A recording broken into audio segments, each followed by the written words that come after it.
Good evening. Thank you all for joining us tonight.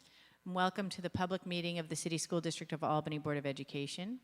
If you intend to speak in public comment tonight, in our public comment period, now is a good time to ensure that you have signed up on the pink sheet at the entrance. It's usually pink. I don't know if it's pink tonight, but it's over there on that table. We invite those of you who like to say the Pledge of Allegiance to stand with us if you choose to do that. I pledge allegiance to the flag of the United States of America.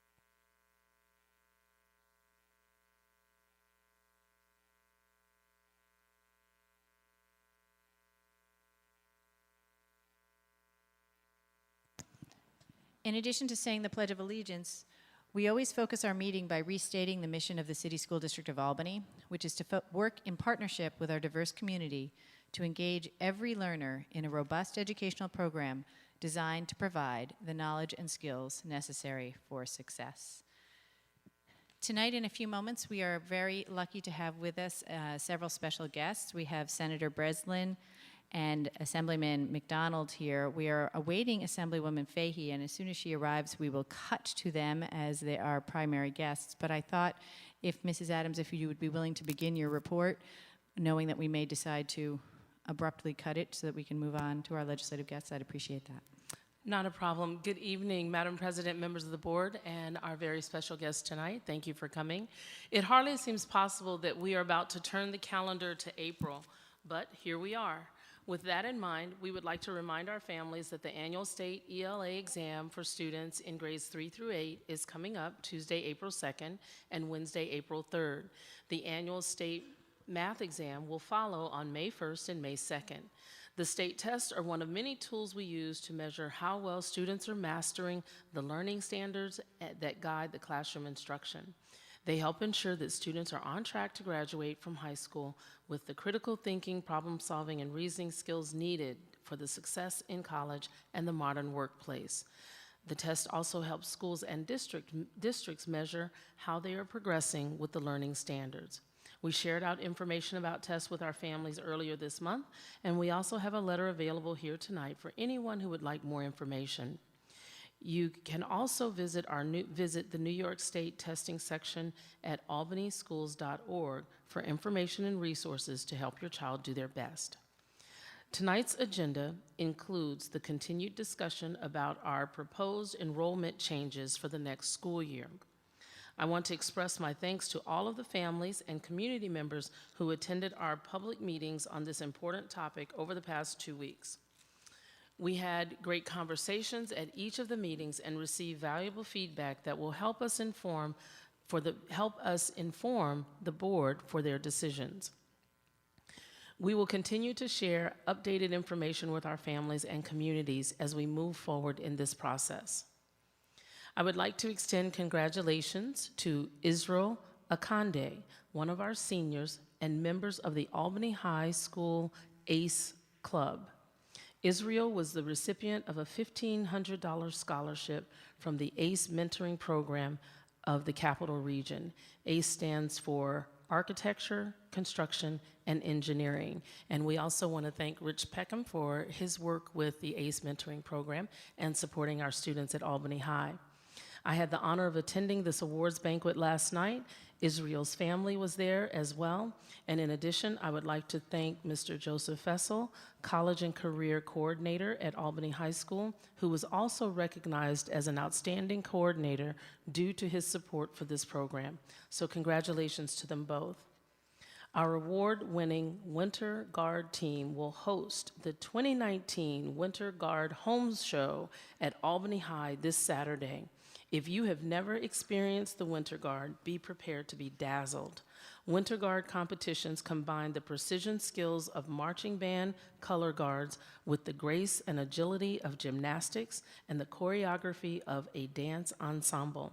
It is exciting, colorful, and incredibly challenging, although our talented students make it look so easy. Doors will open at 4:15 p.m. Saturday, and the competition starts at 5 p.m. in the Albany High Gym. Ticket prices are $8 for adults, $6 for students and seniors, and free for children 12 and under. We are expecting about 200 students from 18 schools to compete. Also joining us will be the district's Albany Indoor Percussion Ensemble, which will perform its martial arts-inspired show. Please stop by and support our talented students. We held our annual magnet and pre-K lotteries at Toast this Wednesday. We had 813 total seats available through those two lotteries. We received 549 applications and awarded seats to 477 students. Those families have until Friday, April 12th to register for those seats. There were 72 families that did not receive a seat at one of their top 4 choices. We will hold our first monthly lottery for available magnet pre-K seats on April 29th. There are currently 206 pre-kindergarten seats available for next school year, as well as 130 seats ranging from kindergarten up into our magnet schools. If you have any questions about the lotteries, please contact our magnet schools office at 518-475-6551. A reminder that we are hosting an event next Tuesday for families throughout the Capital Region whose children are affected by autism spectrum disorder. This free event will be held at Montessori Magnet School from 5:30 to 7 p.m. Tuesday. This event will feature sensory stations for children, performers, music and art therapy, therapy dogs, and dozens of community and state agencies. There will also be raffles and refreshments. Free busing is available from some areas. Please visit albanyschools.org for more information. Thank you so very much, and this concludes the superintendent's report. Thank you, Mrs. Adams. Excellent timing. Welcome, Ms. Fahey. We are happy to see you. I did, but that's only because we were going to ask you and your colleagues to join us here because you entered at the particularly excellent moment of exactly when we were expecting you. So if you would join us. Those of you in the audience, as I mentioned, we have Senator Breslin, Assemblymember McDonald, and Assemblywoman Fahey here to speak with us. The state funding is a critical part of the budget for the City School District of Albany, and the work that these people do on our behalf is very much appreciated and welcomed by us. So they have graciously, for the last several years, agreed to come and meet with us around this budget time each year, and we certainly appreciate having an inside view into what's happening up the hill. I love the way he puts the microphone in front of me. That's the price I pay for walking in a couple of minutes late. Before she. Thank you. Thank you so much for having us. And it's always a pleasure to be back. And I just have to start how I know I'll end. Thank you, thank you, thank you for all you do for all our children throughout the year. I know for a number of you, the board members, this is an unpaid and selfless task, and it is a very, very much appreciated and a pleasure to see everybody. Thank you for having us, and I don't know if you wanted us to, we're starting on, okay. Budget, I'll give just a quick global and then maybe turn it over. Yes, well let me start with the optimistic note. I actually believe we will have an on-time budget this year. And so I am optimistic. Obviously, we have a very good track record on that over the last few years.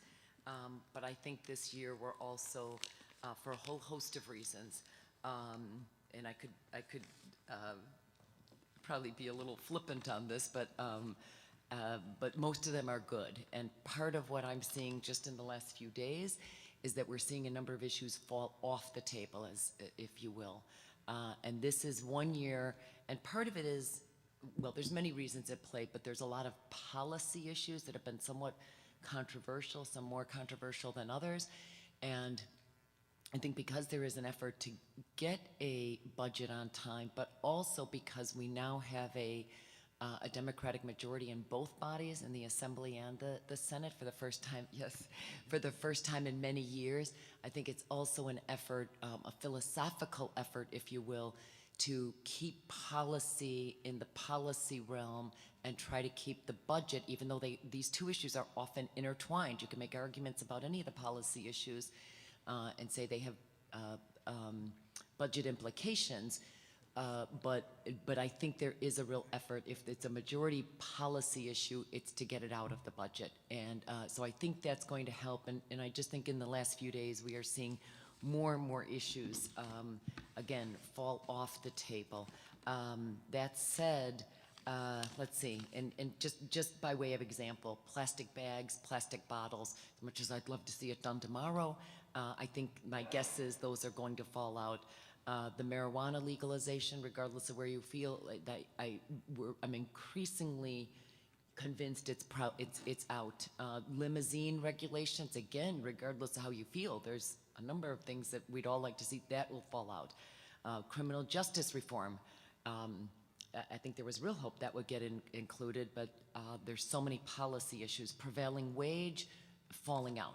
So what's staying in? Just very quickly on education. As you know, both the Assembly and Senate came out with very strong numbers in response to the governor's proposal, a $1.6 billion increase overall, $1.1 billion increase in foundation aid. I'm not as optimistic on that one that those numbers will hold, because if you look even at what past years have brought us, the governor goes in a little low, Assembly comes in high. This year, because of our partnership with the Senate, both have come in high, and we end up meeting somewhere in the middle. And I'm not trying to take sides on this. I'm just trying to look at the past and which tends to help predict the future on some of these issues.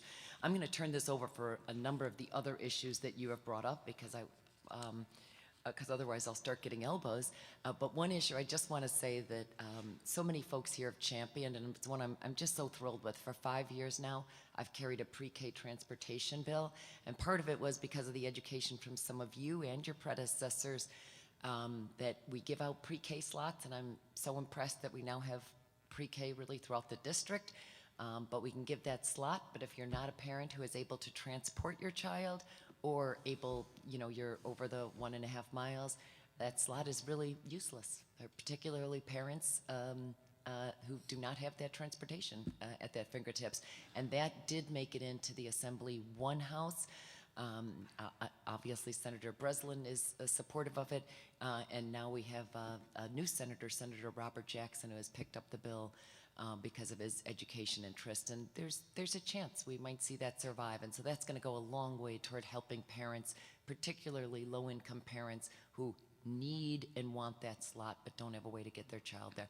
And with that, I know there's a host of other issues, but I'll stop, and we really do look forward to your questions. I think, Pat, I would be critical if I thought she said something I didn't agree with. I'm delighted to be here.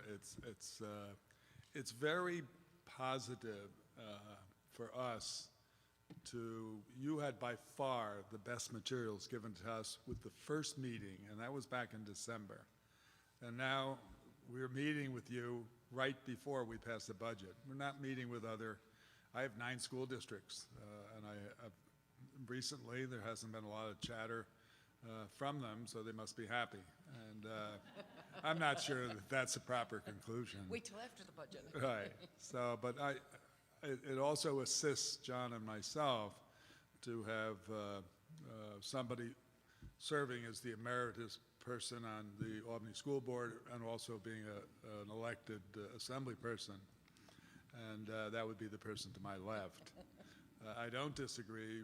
Our one-house budgets were very similar and called for generous increases in foundation aid, and I believe that they'll be closer to our numbers than they were to the original governor's numbers. And I also agree that policies, for the most part, should not be included in budgets, but sometimes you can hide things that you think are very important in a budget. And one thing that you didn't mention, and John mentioned something we didn't mention, is I just think court reform, bail reform, so cries out.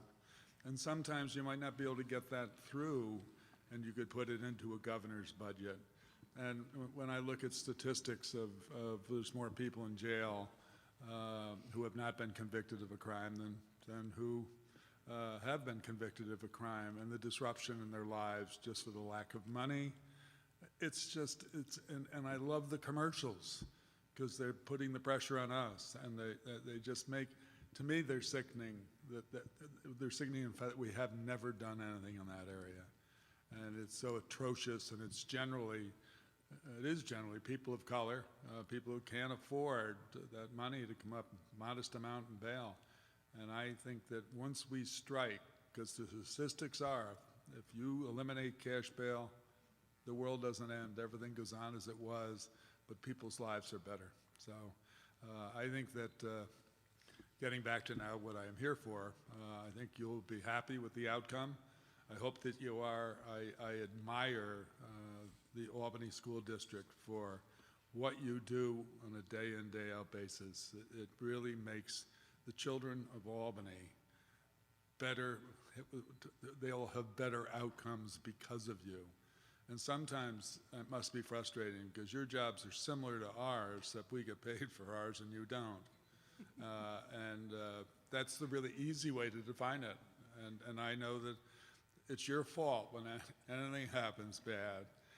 And I, right from the superintendent on down, I have tremendous admiration for the jobs you've done and the reasons you've done them. There's an intrinsic value. You did them for the right reasons, so thanks. Well, good evening, Superintendent Adams and members of the board and the administration. It is a pleasure to be here with my colleagues. Pat's kind of given a great overview of where things sit financially. I know yesterday we were briefed by our speaker that, when you look at the table targets that have been established, but education is not part of that discussion, his words were moderately encouraging that its education number is moving in the right direction. And as you know, now with a great partner in the Senate, education funding, particularly foundation aid funding and the community schools funding, is a high priority for both of our houses. So I am cautiously optimistic, but at the same token, it ain't over till it's over. And we need to hang tight and keep the pressure on during this process. I want to just mention also, and once again, we don't know where this will end up at the end of the process, but it's always good to talk about revenues and always good to talk about foundation aid because that's important. But as Mr. Hogan will remind me, there's actually two sides to the balance sheet. And we also look at the expenses and other items that are going on. And, the other non-sexy topics like expense-based aids and the consolidation of that, both of our houses have rejected them. We've rejected the building aid adjustment, which is devastating. I mean, this district alone is going through a long-tenured, long project to really provide the best opportunity for our children here in Albany. And we don't want to see anything jeopardize that by any stretch of the imagination. And even the governor's proposal to basically disintegrate the STAR program, which maybe for the people, all of us in this room, won't impact us, but the reality is Albany, for as much as it has many challenges, is also a wealthy community when it comes to the wealth index. That would only, to have this STAR changes, it would have a devastating impact on the work that you're trying to accomplish because the public pressure would continue to grow, although it's through no fault of your own. So we're very cognizant of those in the weeds type things. We're following them and monitoring them, making sure to push back and reject them. And I also would be not remiss, since being a former mayor, I'm probably more closer to the tax cap than most people are, but we are in the Assembly continuing to reject the permanency of the tax cap. It's not that we don't think the tax cap is a good idea, but the reality is if we're going to have a discussion about extension, that's one thing, and it doesn't expire for another year anyways, but to have this conversation about permanency requires an adult discussion about making some modifications. It is just something that was sold 7 years ago as a 2% increase per year has never really been 2% for the most part. In many, actually a lot of districts I represent 13 different districts, has been minus in some areas. And that's just ludicrous. At the end of the day, yes, we all are concerned about the tax dollar, but we're also just as concerned about providing the proper opportunity to our children. And the last thing I want to say, as I mentioned, I have 13 districts. I don't know how I have more than you, but I think it's because you've got just big, large districts. Neil and I sit inside each other with the Rensselaer County and Albany County aspect. You guys do a remarkable job. You have by far the most complex district to deal with. It's obviously the largest, but also its strength, which is its diversity, also presents many challenges in the classrooms. And I've always been amazed. Quita does come in. We always talk about the fact that you and the board members have such a great ownership of not only the numbers but the issues. You've made some bold steps in regards to establishing programs, particularly those who we welcome to our community. And I commend you for that great work and really love the working relationship that we have. Back to you. At this time, if there's any questions, we'd be more than So we always have questions. You know us well. So I wanted to draw your attention to the packets that you got tonight because we're going to hopefully continue on our pattern of having the best quality materials before you. So among other things you're going to find in there is this lovely new piece and this lovely new piece, which I hope you will take a quick look at some point. We are continuing in our efforts to educate our community and build our relationships with our local and regional elected officials by increasing the amount of information, the transparency of information that we provide. This little piece in particular, I think, is a very sweet piece. It gives you the highlights of what's going on in the City School District of Albany, all in one card with a beautiful child on the front, of course. So we're very proud of some of the work that you're going to see here around continuing to educate our students while keeping our tax rate low and focusing on those critical objectives like culturally responsive education and early childhood literacy that you know well. So we tried to size this in a way it would fit in backpacks and briefcases so that people could keep them handy as they get questions. And then this more formal looking document is some of our summary of some of our legislative priorities and our funding analysis of how the budget that you all are working on is impacting us. So we're going to try and limit it to one question each so that we don't take your entire evening, because honestly we could spend all night talking about the intricacies of education funding and how it impacts us. And I wondered, Ms. Smith, if you'd be willing to ask the first question. Absolutely. First of all, thank you all very much for being here. Thank you also for being accessible to our district. And just one little kudos to my colleagues. The government relations team is just phenomenal. And thank you, Member Lang, who leads that effort in with our staff. So I just had to get that out. Okay. As you know, you've seen probably from the committee a number of priorities that we have, and I'm just going to start with one of them, and that has to do with our growing refugee and English language learner population. And as you've known over the years, we've tripled in the past 5 years to nearly 1,300 students, representing approximately 14% of our student population, and we do expect to see more growth there.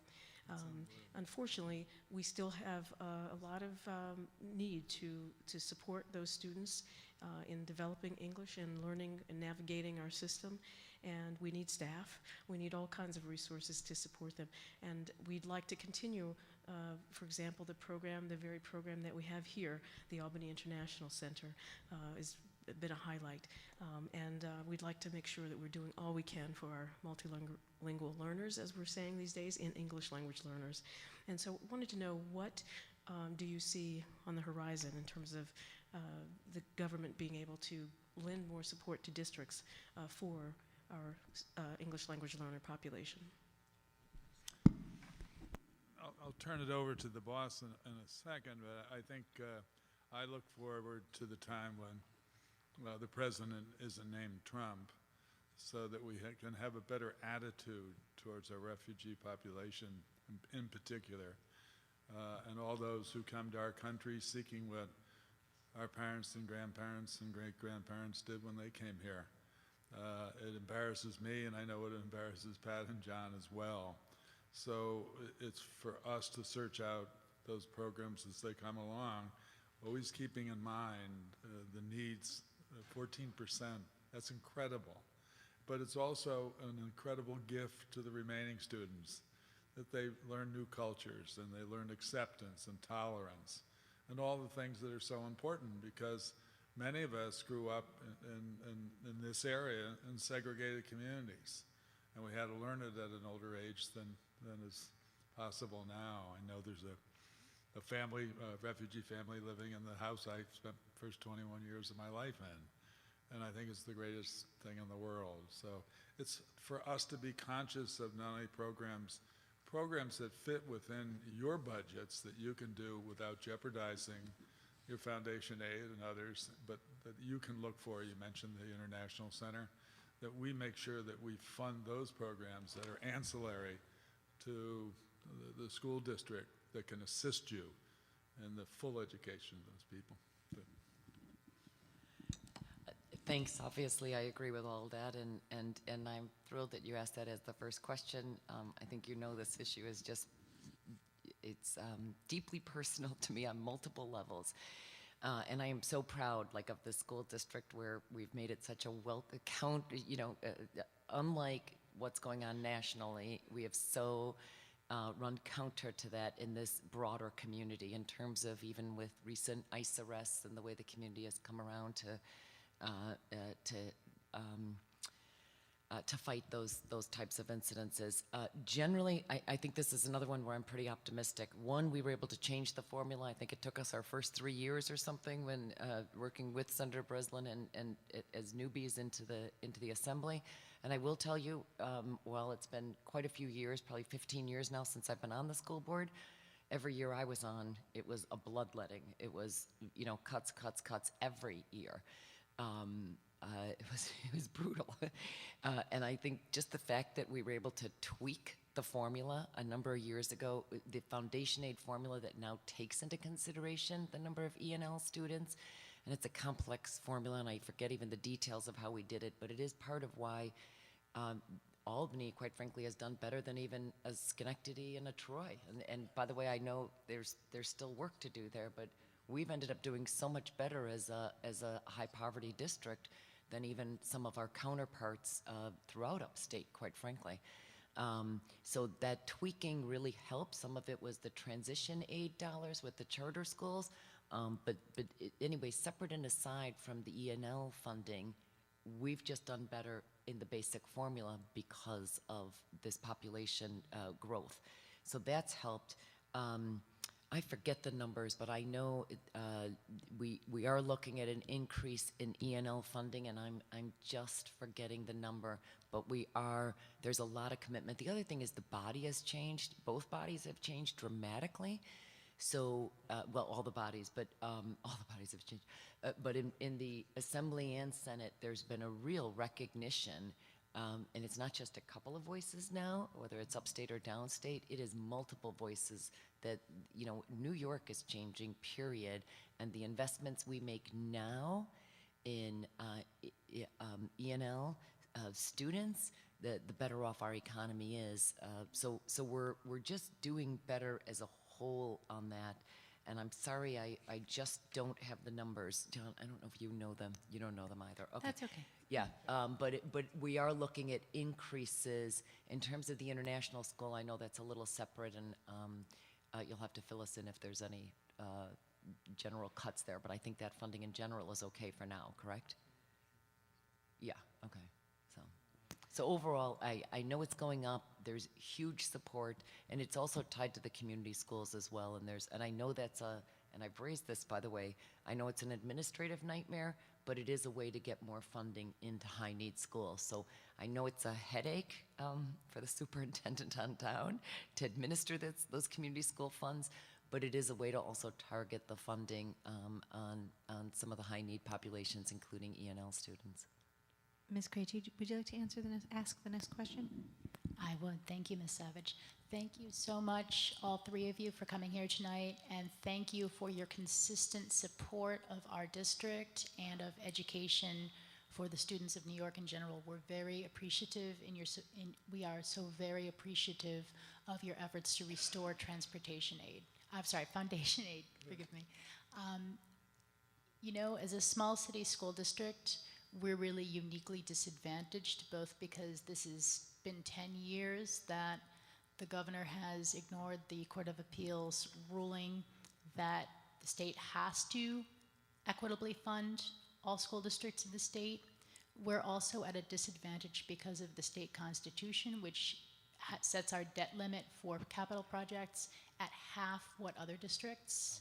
I'll take that are allowed to borrow. So we're really at a disadvantage in several ways, and yet we serve the most vulnerable, high-need population of students in the state. So we're really kind of sometimes trapped between a rock and a hard place. In addition to foundation aid, there are some proposals in the governor's budget that would affect our ability to do what we do and be a better member of the community in general. And I just wanted to talk about two of those. The first is that the governor has proposed the consolidation of multiple types of expense aids, including transportation, BOCES, and instructional materials. In doing that, he is decoupling them. He's decoupling the aid from the actual expense that those things represent to us. For example, our bus costs do not go up by 2% a year. I think the last bus contract we had went up by more than 5%. And we're working with CDTA, a nonprofit, but their costs go up and they have to pass them along to us. If we're not able to have transportation aid that actually increases with what we spend, it's going to affect our ability to move not only move students around the city, but to invest in things like we're starting to look at electric buses, doing innovative things like that we'd like to be able to continue doing. So that's very important to us. Also, with the building aid, the governor has proposed tweaking the building aid formula in ways that things that are deemed incidental costs won't be reimbursable. And that, again, really would impact us heavily.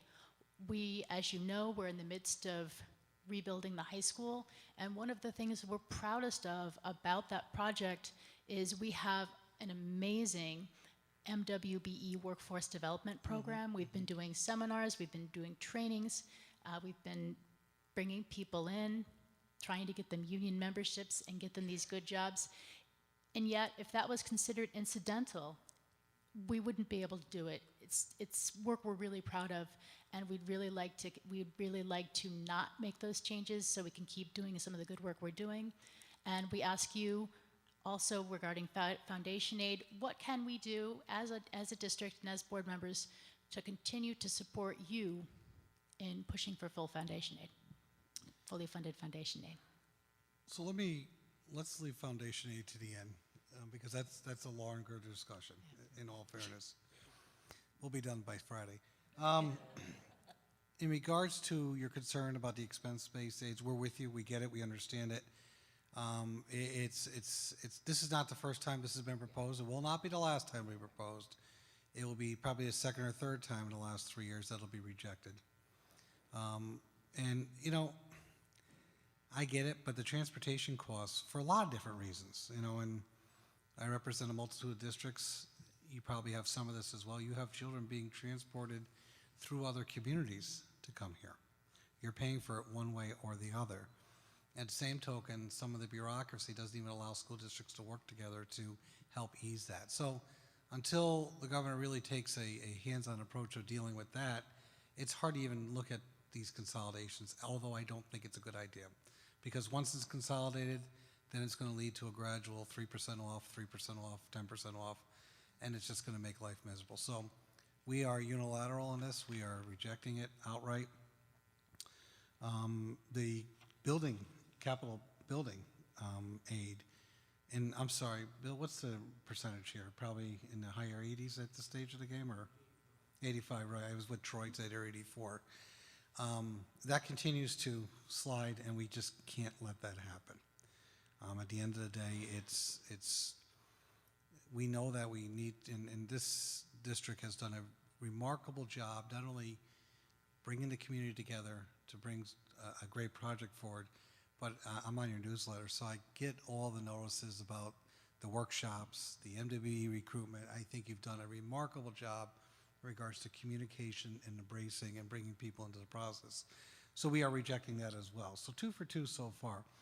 I do want to mention the first thing you led with actually is a bill I just introduced working with the School Board Association, which I don't even think I've sent out yet at this stage of the game, to a memo, which talks about, it is very interesting with small city school districts how they've been really limited with their debt cap. Now, candidly, when I first sat down with Mike Borges, I'm like, is this a good fiscal practice or not? But when I understood the disparity going on, it made it very clear that this was the right thing to do. We actually tried to include it in the state budget, but As Pat led off with, as Neil's reinforced, and I'm telling you right now, we decided to take policy out of the budget because in principle it's a good thing. And as Pat just murmured, it's for better or for worse. That bill has been introduced. We are going to continue to push for it. I've talked to Ways and Means. They get it. They understand it. They did not discourage me from moving forward on it. So that's a good sign from my perspective. So, foundation aid. In our one house budget, we obviously have focused on a 3-year phase-in of it, but I have to be honest with you, it's like chasing the rabbit. It keeps jumping ahead of us. It's not being ignored, but it's a very high bar to achieve. And we know our commitment, our responsibility. And although we're probably going to be going into some difficult economic times over the next year or two, we know that we need to stay committed to the goal. Great answer. I'll be very brief. Consolidation, when governors say consolidation, it's a euphemism for cuts. So John answered it beautifully. And moving on, the AQE, which you referenced, Robert Jackson, who was one of the original litigants in the AQE decision and is a tremendous addition to our Senate, a real zealot. But I was initially concerned. It's a finite dollar. And I think the AQE decision's closer to 13 or 14 years now, but maybe it still is. And Robert's crying out that it be satisfied in the next few years. But it's a finite dollar, and I don't want that to jeopardize our foundation aid here. And so we've had several discussions about, you start with describing a pie, and there's portions of the pie, and we all have to be judicious when we cut that pie up. And I think that Robert Jackson and the others from New York City appreciate that and respect that, and we'll work well together to make sure that the aid continues in an equitable way. And I'd love to be still sitting in the Senate when we finally pay our debt under AQE, and then the other actions which were commend substance with that include City of Albany. Let's hope you're not 90 when it happens. No, right. I know we want to get around with questions, but I want to, you've heard a lot about my optimism. I just want to note a comment that was just made. Aside from trying, but it is going to take a while on foundation aid. There's no doubt to pay down that the campaign for fiscal equity, the debt, if you will. It is going to take a while, but I do want to note what was just mentioned about the economy overall. As you know, they came in that the comptroller came in and said, we are 2.3, 2.7 billion short this year, and given what has happened with the tax reform, tax scam, whatever you want to call it at the federal level, that is not good news. So I'm beginning to think, as crazy as this year is, this could be the easy year if signs continue that we could be heading into a recession. So I think we're still going to come up with a healthy number, as you've just heard my colleagues mention. It won't be everything, right? But it is still going to be healthy, and it's still going to be well above where the governor is, I think. But I do try to caution people, spend wisely and allocate wisely, because I do remember how bad it was. I happened to be elected right after 9/11, when it was just it was it was brutal. They were just brutal years when it was nothing but cuts and there was no state aid. It was just losses. We've had one downturn since then, which was the 2010, and of course when we took the few billion out of education. But I really do want to say, in some ways, this may be the easier year because we still don't have a full accounting of where those tax receipts are going to come in this year in terms of what the tax reform, the federal tax reform, is going to do to the state, let alone all the negative economic indicators. So that was the negative note. Just one quick note, as I saw it on your postcard, trauma-informed care. One of the things that at least was in, I think, both House budgets, each of the budget resolutions, is funding for trauma-informed education. And part of it is because it's coming up in the home visiting, in the child care arena, in the drug and alcohol. It's multiple entities and institutions raising this in addition to education. And the last I saw, I don't remember the number, but there will be number. It'll probably be competitive grants, but it is great to see this getting on the radar screen and great to see it's made it to your postcard. So. Dr. Chitor. First and foremost, thank you again for everything that you guys do. I want to talk about community schools. Great concept, great funding that we've received from you, and we're so thankful for all the funds that we've had over the last few years. Because of those funds, we've been able to start new programs. 5 of our schools are community schools now, and we partnered with local partners like the Whitney Young Foundation, and we can offer things like health clinics and other programs. And so you're starting to think of the child as the whole child, and not just didactic, go to the class, learn your reading, writing skills, which is important. And especially in high need schools, it's even more important because there's a lot of other social economical issues, emotional issues that affect the learning in the classroom, right? So these funds allow to help fix those issues. My question is, does that community school funding need to be part of that foundation aid, or could it be a set aside? The reason why I ask for that is because the funding is more restricted. You spend more and you receive more. That's sort of the way it works. But it affects when you're trying to budget things. It's more restrictive, and we could be doing a lot more if that funding was as a set aside outside of the foundation aid that we get. It's in both. Yeah, it's in both. I mean, the challenge, you have to turn back the clock 6 or 7 years ago. The challenge is if you start to talk, in our first year, we went through this in the assembly, and poor Neil had to listen to us. We would say, can't we just change the formula for Albany? And the problem is the formula is so complicated, and there's over 836 school districts in the state. It just gets things way out of control. So the nice part is, working with our colleagues in small cities across upstate New York, we're able to actually take what I call, and you'll understand, as a healthcare approach, right? 20% of the patients drive 80% of the cost. Give wraparound services to those who greatly need it. And I remember very clearly back, was it 3 years ago, the minimum wage debate was going on, and the 3 of us were asked to get on the bus and ride up with the governor to go to the minimum wage rally. And we were chit-chatting, each of us getting our own little deal in, and I said to the governor, I said, you know, Governor, I said, that community school thing, I know it's going to be a little bit complex for the districts, but to be honest with you, it's no different than what we're doing in healthcare. We're really putting the additional supports to those who truly need it. So I don't really have a good answer to make it less restrictive. What I do know is that it's a priority of particularly upstate members to make sure we continue to feed that thing and to grow it. So Neil talked about the pie. Well, we got a little pie over here too, and we're trying to grow that pie as much as possible. Yes, it causes headaches, but that's why you have smart people working in the district. Right. And I'll just say it works, so we have to continue it and make sure it's not cut. And if it works with more freedom, fine, but it works. It certainly And does. the success you see, and it just, as John alludes to, the preventive care and healthcare saves money ultimately. If we have community schools that are successful, which they have been, saves us a lot of money in the long run.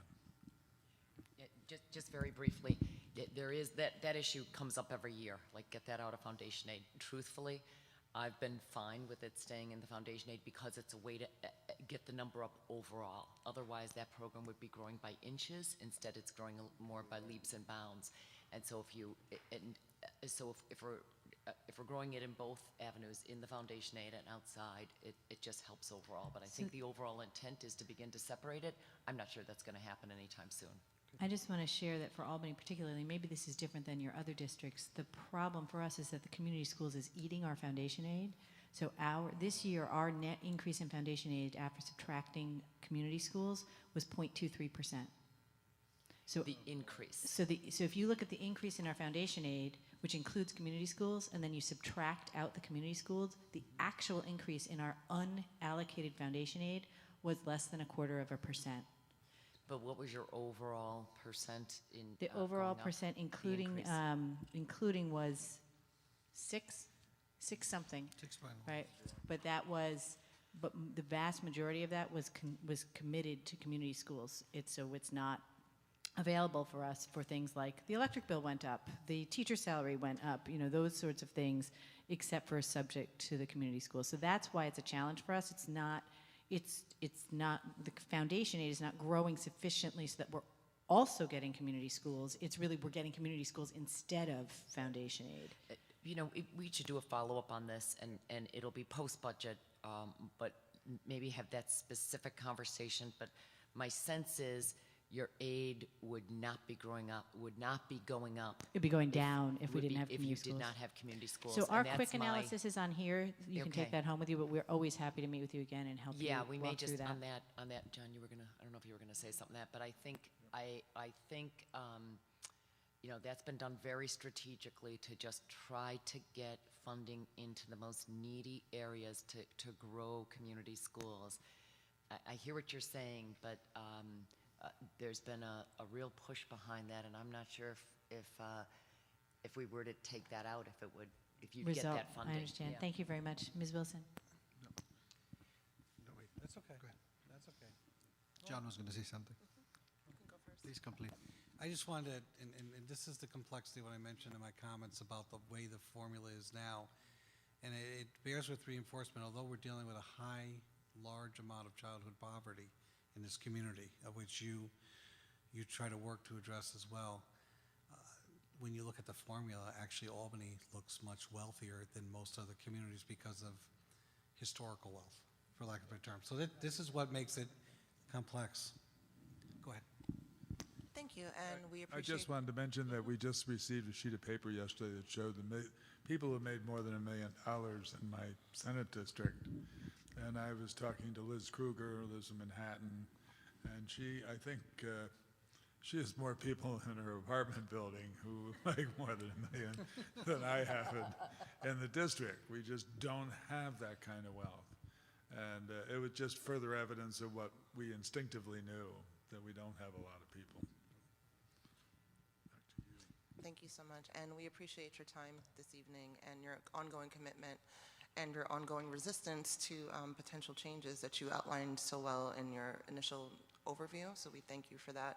My concerns were about the building aid adjustments, the consolidation of reimbursement, and the changes to STAR reimbursement, because as you can see, our ecosystem is very delicate. We saw that with the SALT deduction change, that very small things can cause this major shift.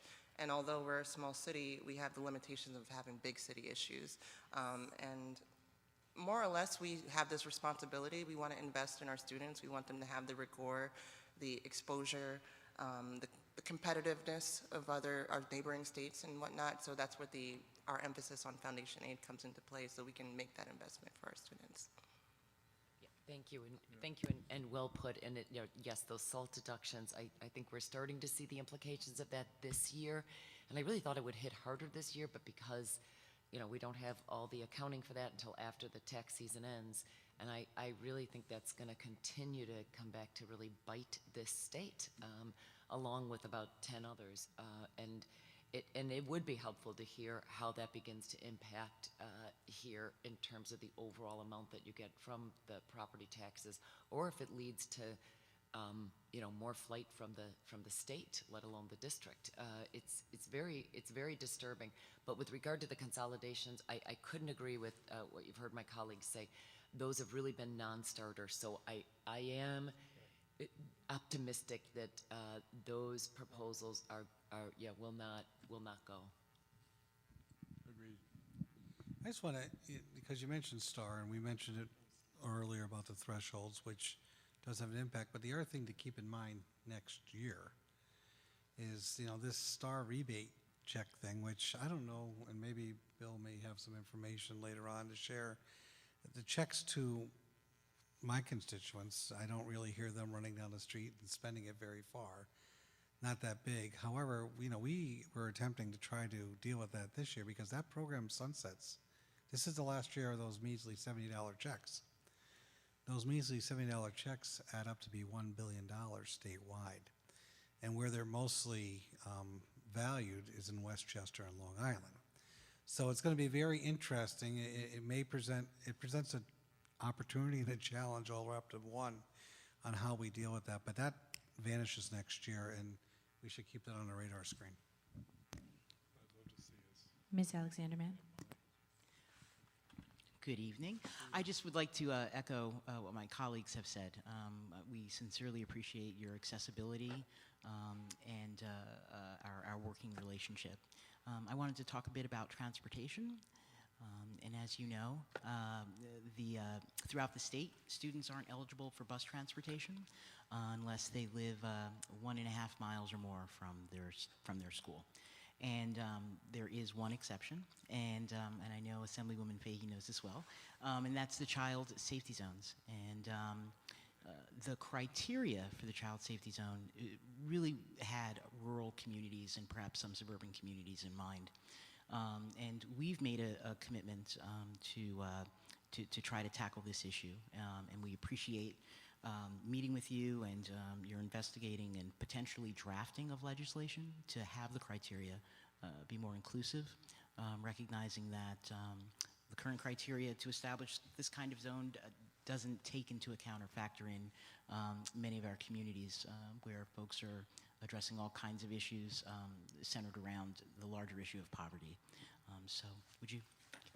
Yeah, thank you for bringing that up, and I've had a number of conversations on that, and essentially what, and thanks for bringing this to our attention, because I shared the frustration for years about that we have so many high-need children, yet if they live less than 1.5 miles from school, they are walking. I remember driving a number of classmates of my kids in the bad weather when you'd see them in the gym shoes out walking through the snow. So it's a real issue.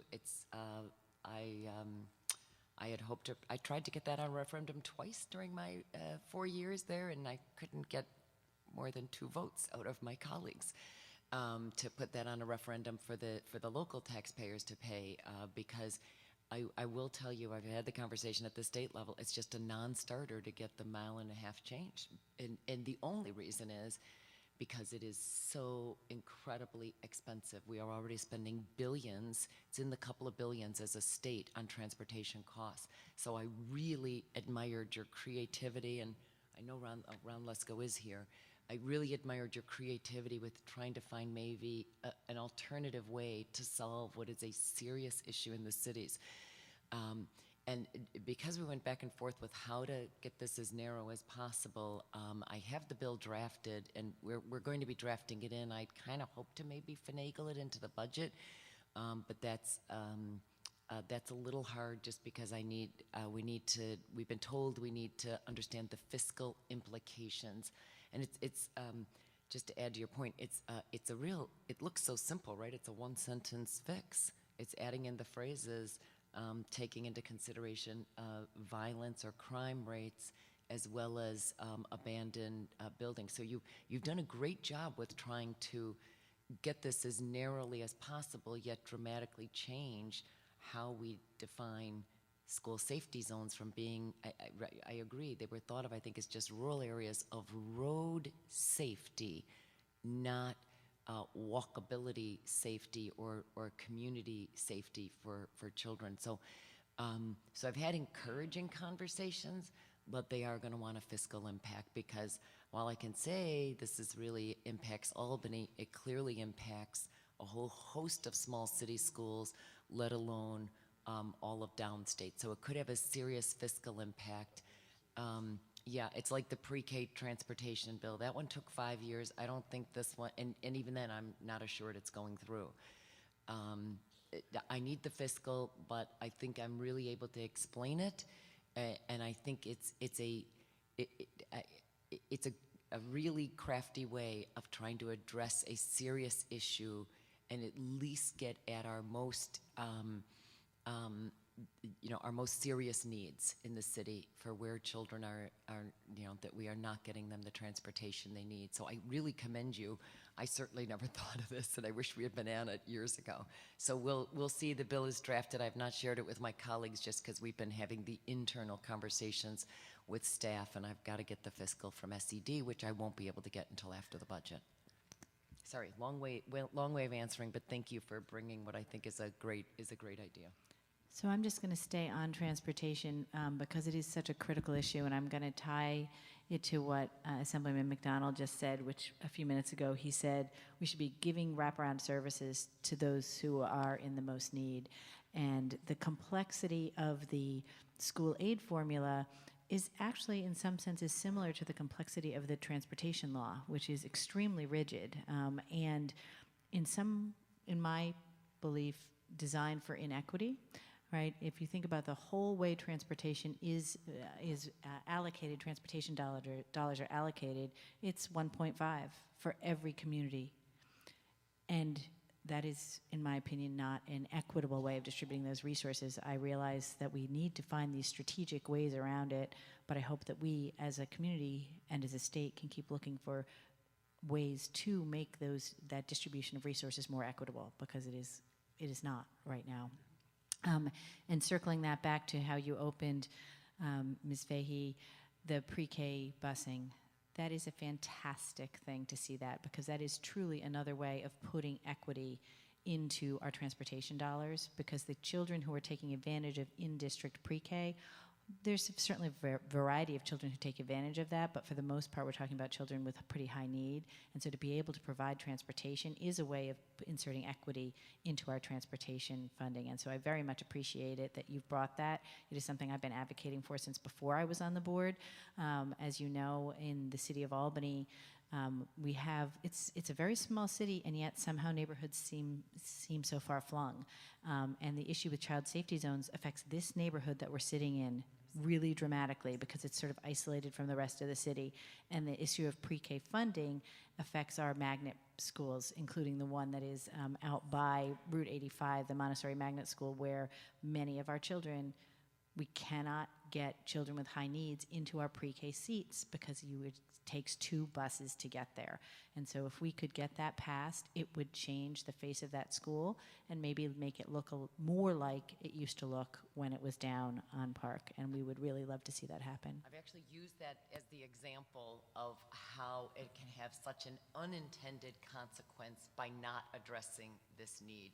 It's just a great example, and I've used it with Bethlehem School Board members and others because it really, it's such a problem. And by the way, I went and almost accidentally, but I've been sending letters to the Board of Regents for the last couple of years on this issue to try to get them to embrace it. And asked to present to them. I was supposed to be presenting to a subcommittee, but by default ended up speaking to the entire board earlier this year on this. And yeah, it was a wonderful accident. But I was able to raise this issue. It's a story there.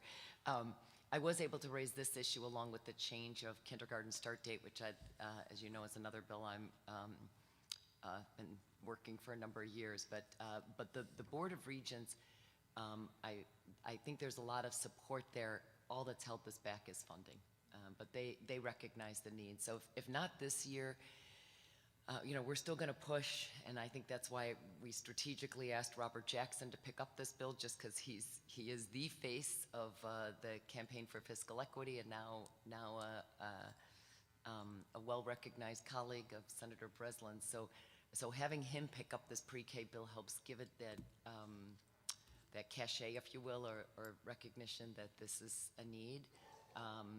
So I'm hopeful this year, but I recognize sometimes these things take a few years. But this is by far the biggest leap we've made.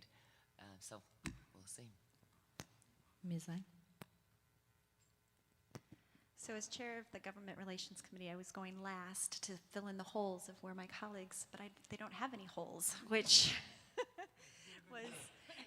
is amazing. So I want to thank everyone for asking the questions and really working together to make sure that we covered all of our priorities, both budgetary and legislatively. So I'm not going to spend much more than to say thank you. We're so lucky to have you on our side, and really right across the street where we come to your door, we have phone calls, we know your staff, you know us. I want to say thank you. The only thing that wasn't mentioned that we will continue to push budget legislatively, whatever way we need to, is the pre-K funding and the difference between the universal pre-K base allocation. and also with the expanded pre-K. And you know, that's the discrepancy of $4,000 versus $7,000. And that is inequitable. That is really saying to our students that we value some students $7,000, and we value others at $4,000 for basically the same service. So this is an inequitable, very important thing that we feel very strongly with, and we've been advocating for this, I think, for the third session. It hasn't gone anywhere at all, and this is really pulling out of our fund, which we believe in, to supporting our pre-K. So we're really trying to look at all of these legislative and budgetary issues as the whole child, bringing this forward, transportation, all of everything that we've talked about, community funds using it best, and we're seeing real outcomes. So money matters, and thank you for stating that we need this funding. Thank you. Keep pushing on the pre-K. That came up at the beginning of the budget cycle because we do bring it up, especially you guys are a great example of how inequitable these different pre-K funding streams are. It's just a matter of, it takes, you know, I think hundreds of millions to fix the problem. It would have to be hundreds of millions to fix the problem. And so it's more than recognized that it's unfair, especially those who got the jump start. And, you know, so you're almost penalized for being one of the first districts to have done well, you are, right, you're not almost, you are totally penalized for having been one of the first districts to provide pre-K. And so it's unfair. It's just an expensive fix, but there's a definite recognition. It's again, it's a fiscal, so it's been boy, okay, so we're ending on a negative note. What's any other last piece of good news? So I'm going to end. I'm going to pushing. try to bring it together with a big thank you, because we recognize the extremely effective advocacy the three of you, especially in the Assembly and also now in the Senate, have had for our district. One of the pieces of information that I am trying to help our community understand is that because of the work you all are doing, our reliance on local property tax is down rather significantly. We've gone from a reliance of about 53% on local property taxes down to about 46%. Now that is during the time I've been on the board, that's 4 years. And that is absolutely credit to the work that's being done at the state level to focus resources here in the cities where that is needed the most. So while we are so passionate about trying to do the very best for our students, and we know that our students need so much more than we can possibly give, even with what you have been able to give us, whenever you come, we're going to always ask for more. But that doesn't mean that we don't recognize the value that you guys have been giving us and how much we thank our Lucky Stars every day that you're out there fighting for us. So thank you very much for being here and for being there. Thank you. Tantalus reaching for the fruit. Thank you. Thanks, everybody. And thanks for all the time. I appreciate all the time.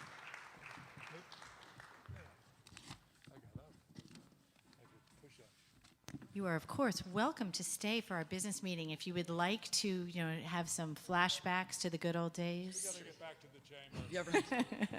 I miss those days. I miss it. But thank you, everybody. It's a privilege. Thank you so much. So this is the time we set aside to hear from members of the public.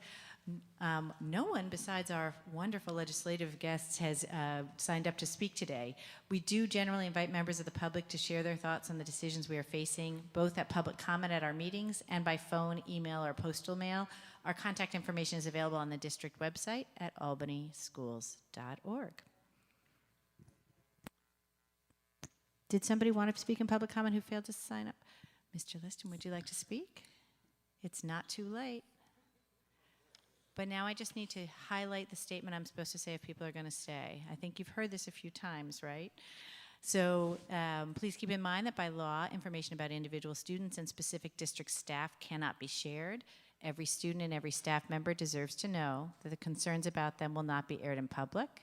And also please keep in mind that we generally do not respond during public comment period. If you need a response, we prefer to get questions by mail or email or phone. Thank you. I did not sign up, but I do remember the protocol. My name is Liston Cyrus. I believe I live in Slingerland. And as the president of the NAACP, I've made several commitments that I started my engagement with this board in a rather adverse situation, but as I begin to learn more and see the work of the board, it's been a really positive thing for me, so I decided to come by and continuously visit. And I think what I wanted to speak to today was just as I sit and I listen to the conversation, you sense the passion, you sense the fight that this board is out there for the community. So you thanked the individuals that were sitting here, and I would like to thank you for that continued passion that's aligned with what we do at the NAACP on this mission. So it's just good to know that you have partners that are not just speaking it and saying it, but as you come to the meeting, quite unsolicited, you see where the passion is. So it's more in that vein, and the commitment we said with the NAACP, we are here to be a conduit between yourself and the community both ways. So that's just the only position I wanted to have a conversation about. Thank you so much. So that brings us to the part of our meeting we call the routine consent agenda. During this part of the meeting, we approve routine matters for the district. These usually include items like contracts, field trips, hiring of personnel, and other similar matters. We vote on these as a group with no discussion, which allows us to use our meeting time more efficiently. Nonetheless, each Board of Education member has the option to set aside any routine consent item in order to require discussion and a separate vote on that item. So I will now entertain a motion to adopt the routine consent agenda. Ms. Smith, seconded by Dr. Chatour. Are there any set-asides? Ms. Alexander Mann. I would like to set aside, let's see, item E. I think it may be 5E. Yeah. Can you give us the name of the contract as well? Northeast Parent and Child Society. Okay. Are there any other set-asides? All in favor of adopting the routine consent agenda, less 5E, Northeastern Child Health? That is, Ms. Lang, are you choosing to vote on routine consent? That is all unanimous. I'm sorry, that is Ms. Krejci, Ms. Smith, Ms. Savage, Ms. Lang, Dr. Chatour, Ms. Wilson. Any, I'm sorry, you did raise your hand. I'm sorry. And that's unanimous. Now, may I have a motion to adopt 5D, Northeastern Child Health? Ms. Wilson, seconded by Dr. Chatour. Is there any discussion? Ms. Alexander Mann? I'm an administrator for the larger organization, so. All in favor of that contract? That one is Ms. Krejci, Ms. Smith, Ms. Savage. Ms. Lang, do you choose to vote? Ms. Lang, Dr. Chatour, Ms. Wilson. Any opposition? None opposed. Any abstained? Ms. Alexander Mann. That brings us to the policy portion of our agenda, and I will turn the microphone over to Dr. Chatour. Thank you, Madam President, members of the board. We have 2 action items in front of us today and 2 discussion items. I'd like to present the action items: Policy 5220, which is school-sponsored student expression, and 5225, which is student personal expression.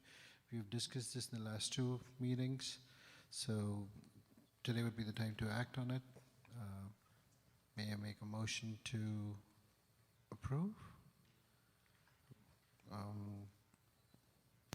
Ms. Smith, seconded by Ms. Wilson. All in favor? That is unanimous. Thank you. And the 2 new policies that are coming up for discussion are 4311.1, which is display of the flag, and 6255, which is donation, gifts, and grants from the public. So 4311.1, display of the flag, the board wants to make sure that we follow we give our nation's flag the due respect that it's required. And so we have guidelines now and the regulations that go with the policy as to how the flag should be displayed and what needs to happen. There are not many changes from the standard NISBA policy. One thing that we chose to take out is the policy used to say that the flag would be flown at half-mast if in the event of the death of a board member or a student. We are deciding to get rid of that. And in 6255, which is donations, gifts, and grants from the public, this policy has been broadened to address the following areas, like solicitation of grants and funds from websites like Donors Choose and GoFundMe. These are new sites, new avenues for funding that have come up in the last few years through crowdfunding.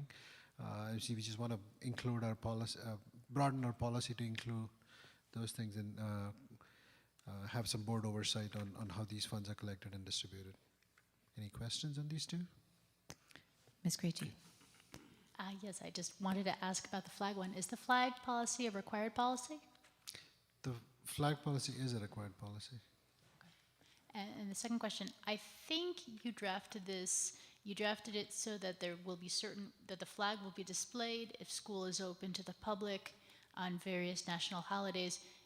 Do I have it correct that that probably wouldn't happen? And that, because I know that the unions have a contract that they don't work on those days, so I assume it couldn't happen, but I just want to make sure that we're not promising to fly a flag on a day when we don't have a staff member to do that. So Mr. Hogan would like to answer that. Yes, recently I've done some flag research in preparation for this. Another expertise I have, yes. We actually have all-weather flags, and we actually fly them year-round, and we can do that as long as they're lit. We have solar lights on some. We're re-inspecting everything right now, all the condition of all flags and the lighting. But essentially the second sentence says, it's when school is in session or year-round if so designated by the superintendent. So we are on the year-round, keep them lit at night. Excellent, and thank you for removing that part about half-mast for death of a board member. I remember questioning that before I joined the board, so thank you. Any other questions or discussion? For those members of the audience who are not in attendance frequently, what we do generally is have a discussion on an item in one meeting and then vote on it the following meeting. That allows members of the community who want to weigh in on that issue to contact us during that intervening 2 weeks, because all of the information available to us is available on the public website, as well as the audio tape of this meeting goes up within a day or two of the meeting, so people have a chance to react before we actually vote. So that brings us to item H, which is a discussion and action on some capital projects that we have been discussing for some time. Mr. Hogan.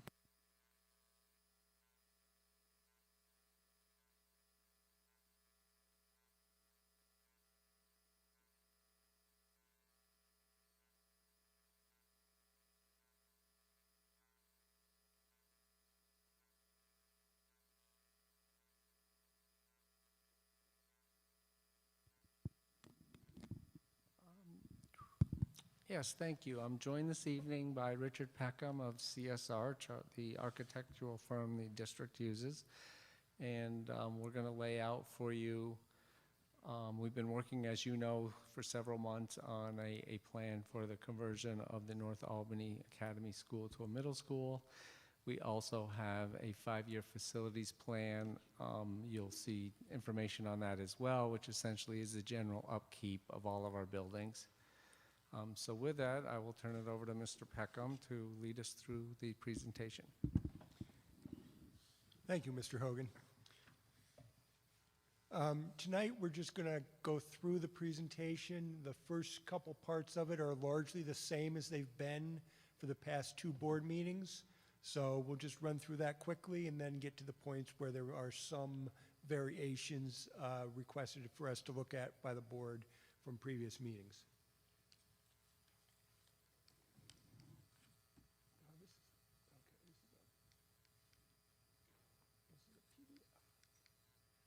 Okay, so just to highlight, and for anybody that hasn't been here for the past couple meetings, we're converting North Albany Academy to a 650-seat middle school.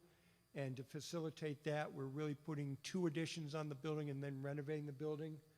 One addition will be for a 650-seat auditorium, and the other addition will be for cafeteria, kitchen, and classroom space.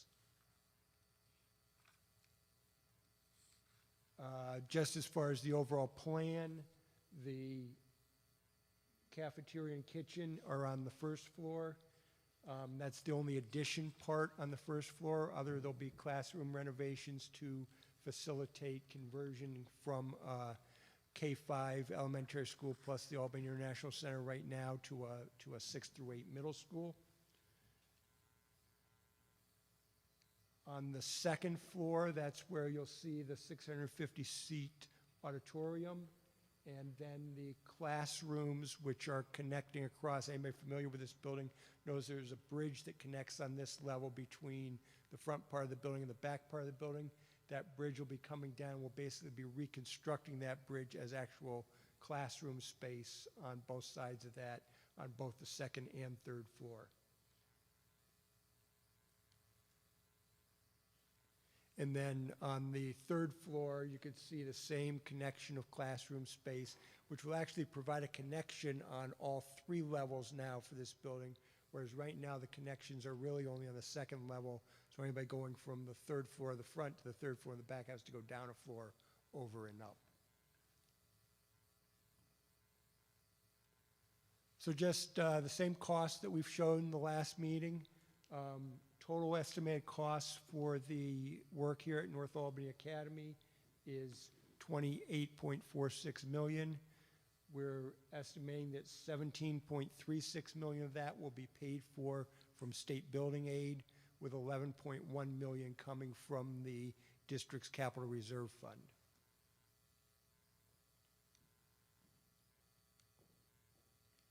The other part of the project is kind of linked to the work here at North Albany Academy with the combination of the proposed combination of the K-5 students from this building into Arbor Hill.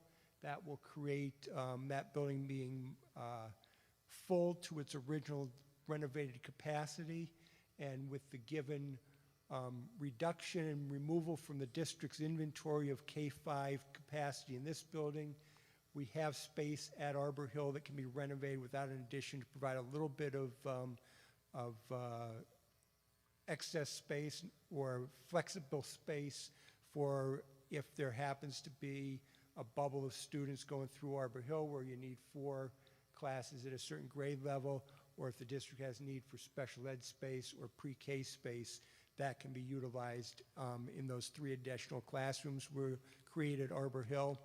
We're also going to rent, so those classrooms are in this back area that was not renovated when we renovated the school overall. A couple of other areas that were not renovated that we'll take the opportunity now to turn back to the student population to be able to use.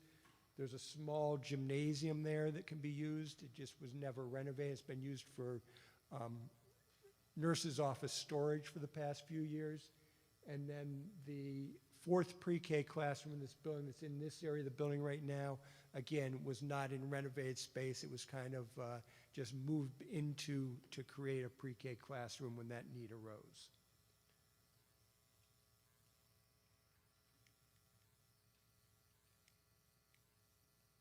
Really, we don't have any significant renovations we're talking about on the second floor at Arbor Hill. Whoop. What did I do? I did something. Press some wrong button. There we go. Total cost for this work at Arbor Hill is budgeted at $3.4 million.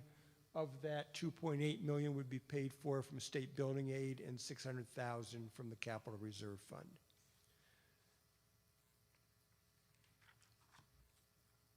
So the combined budget for those 2 scopes of the project is, as you can see on the screen, the total combined budget for those 2 would be $31.86 million, with a local share of that of $11.7 million coming from the capital reserve, with a $15 million capital reserve fund. That would leave $3.3 million to fund the local share portion of 5-year plan projects. Moving on to that part of the proposed capital project. Mr. Peckham, I'm just going to pause for a second because it's the 5-year plan is Okay. so detail-oriented. Sometimes people lose the thread of the larger picture, and I just wanted to stop and ask my colleagues. We've spoken about this project many, many, many times now, but if there are any last questions about the 5-year, about the North Albany and Arbor Hill work, now would be an excellent time to raise them. Okay, seeing no questions at this time, I'm going to encourage you to go on. Thank you. Thank you.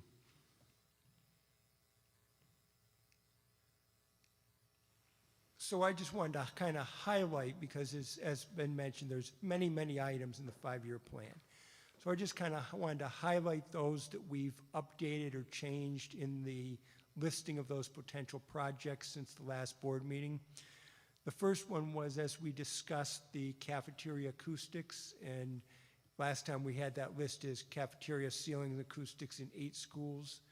We've changed that on the listing, just be cafeteria acoustic allowance, and then we'll use that for wherever we can get the most benefit out of it once our acoustical consultant does a more detailed evaluation of that work. The next item was asked for at the last meeting to say, with everything that's going on, where are we going to not have, or will every school have electronic signs when we're done? So I went through and took a look at where all the either have signs, or currently there's a sign for Schuyler Achievement Academy that the district has already that was procured from a grant that needs to be installed. And then they are proceeding to apply for grants for signs at 3 other schools, being Arbor Hill, Toast, and Spa. So that still left between what we had already planned for in the capital project as a result of principals at those schools requesting them, 4 schools that would still not have electronic signs. Those being, did I list them up here? Those being O'Neill Middle School, Tony Clement, Montessori, and Myers.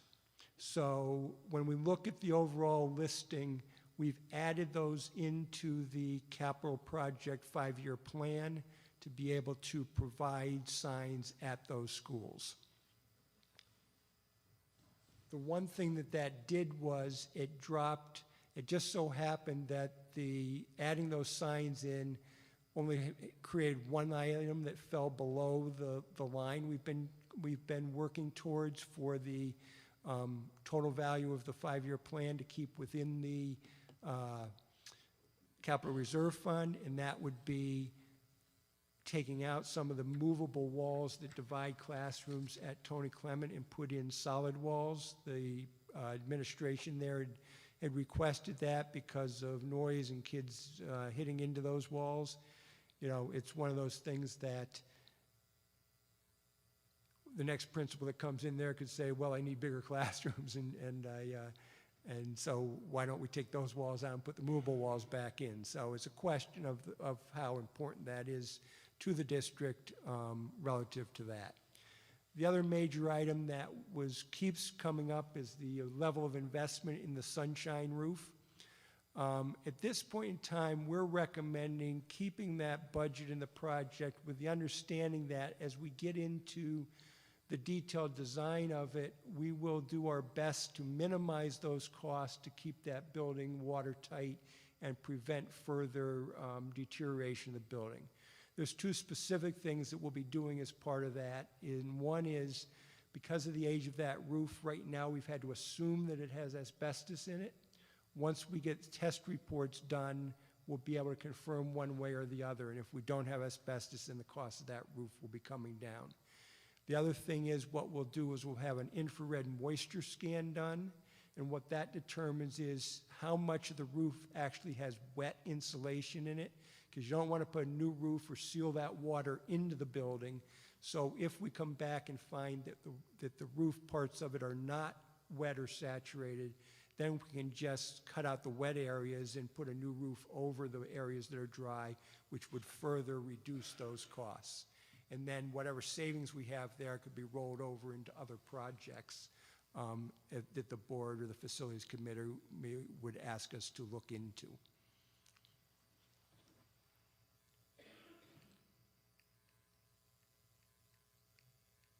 So with that leaves with the $3.3 million capital reserve fund applied to this, total investment in these 5-year plan projects of $13.762 million.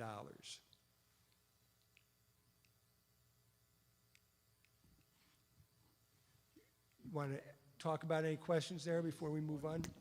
Just one comment? Mr. Hogan. Yes, one of the things that Ms. Wilson brought up in our facilities committee was another thing we could do about the noise levels in the cafeterias is, as a staff, just look at any behavioral type changes we can make. We have recently tried some things at O'Neill that seem to be successful. So that's one of the things we'll be discussing in cabinet very soon, to look at that, and we'll hold off with the sound meter guy to come in and measure until we get some of those programs underway. In any event, we'd always want to wait on further sound testing anyway until after the referendum. So we'll look at that. I thought that was a really good idea, so we'll proceed with that. Terrific. Okay, so I'm sure there will be some questions about this because there's, 115 projects or something. There's always going to be a few more questions. So I see a hand here from Ms. Smith. Why don't we'll go this way and then that way. You first. Great. Thank you both. And we had a great facilities meeting the other night. I just wanted to reiterate something I think you're saying. So where you talked about the sunshine roof, we might spend less. We don't know yet, but we could.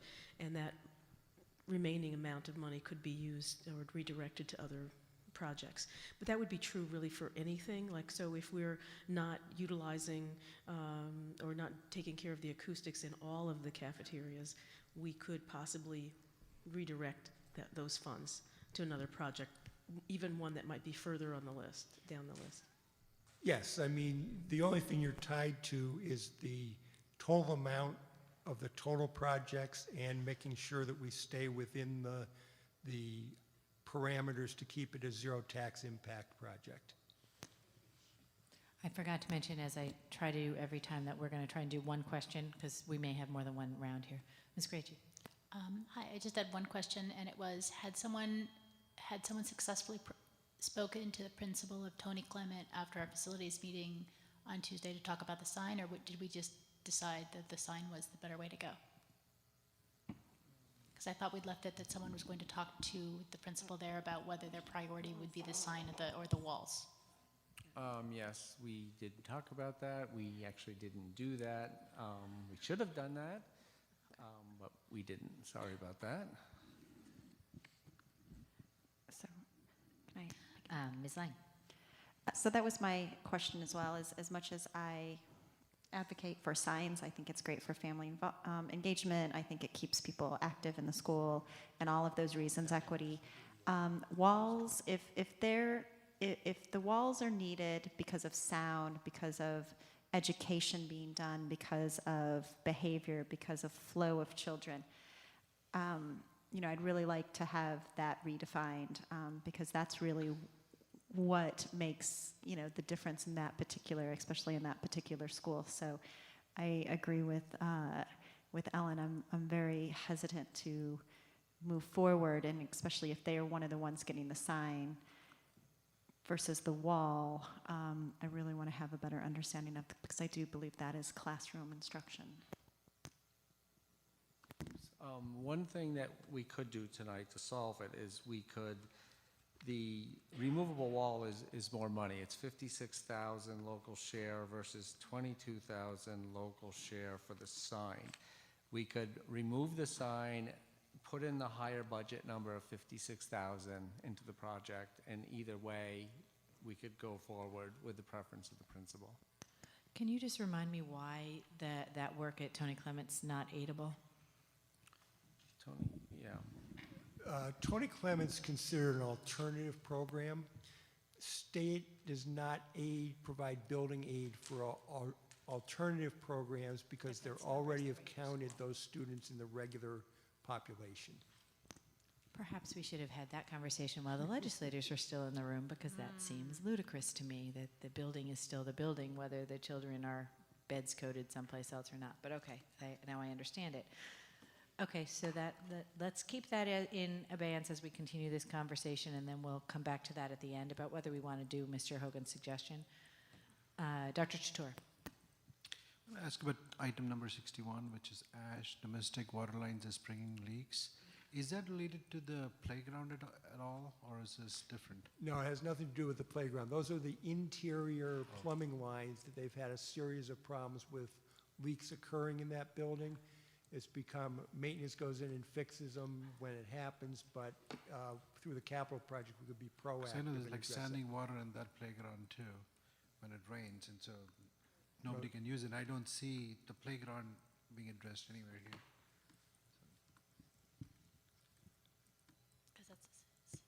Yeah, I think we talked about that. It may have been the meeting while you were not, when you were unavailable, Dr. Chatur, because I have had that experience also sometimes that the water is like wader deep on the Ash playground. But I think the conversation was that playground is a city playground, not a district playground.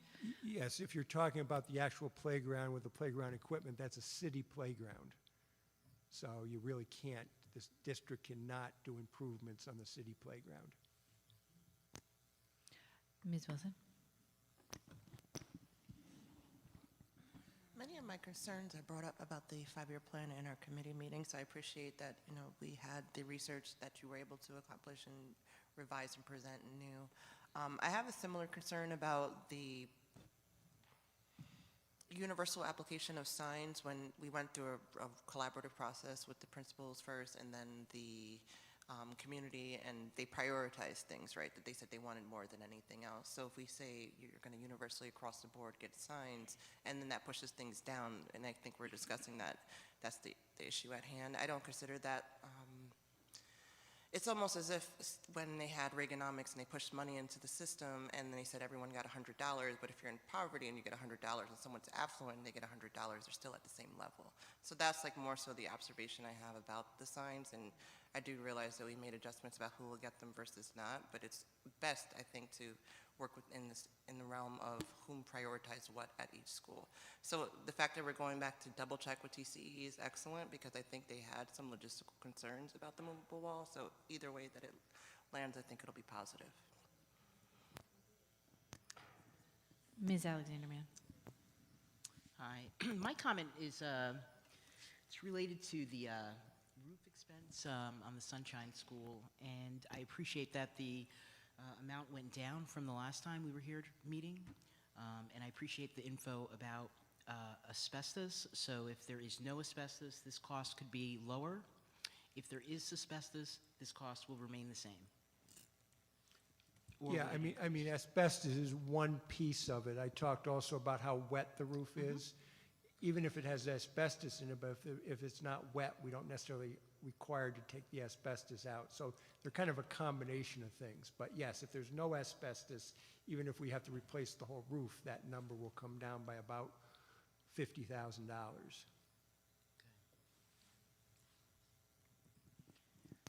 So my first question is really for my board colleagues in terms of prioritization. I'm fairly comfortable with this. I like the idea of moving putting in the additional difference between the TCCE sign and the wall, and going back to them, that seems helpful.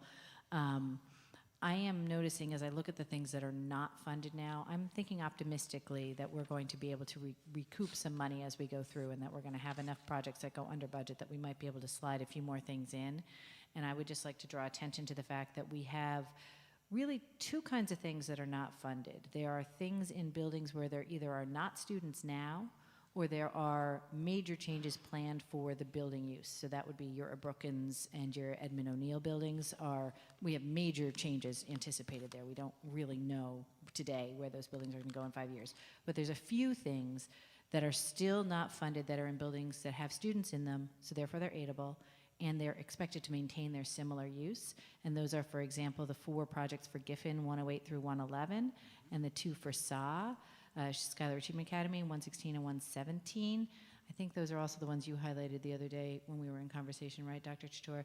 Those 6 projects, I believe, are the only projects that are left that are, well, actually the Myers tennis court fence as well, I forgot about that one, that are in school buildings where children are, where we anticipate the use recurring. And I would like to consider whether those ought to be sort of at the top of the list of things that we're not funding, so that if money becomes available later, they slide up. I would feel much better about that than funding something that is not aidable because the building is not anticipated for student use in the future or today. Is that, board colleagues, you seeing what I'm saying about that? So that's my comment about what I would love to see change. And then that brings us to the second round. Ms. Smith. I want to go back to the signs for just a minute.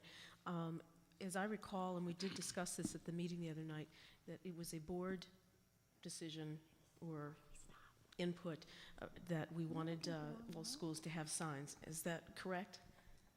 Hello? Would everyone agree with that?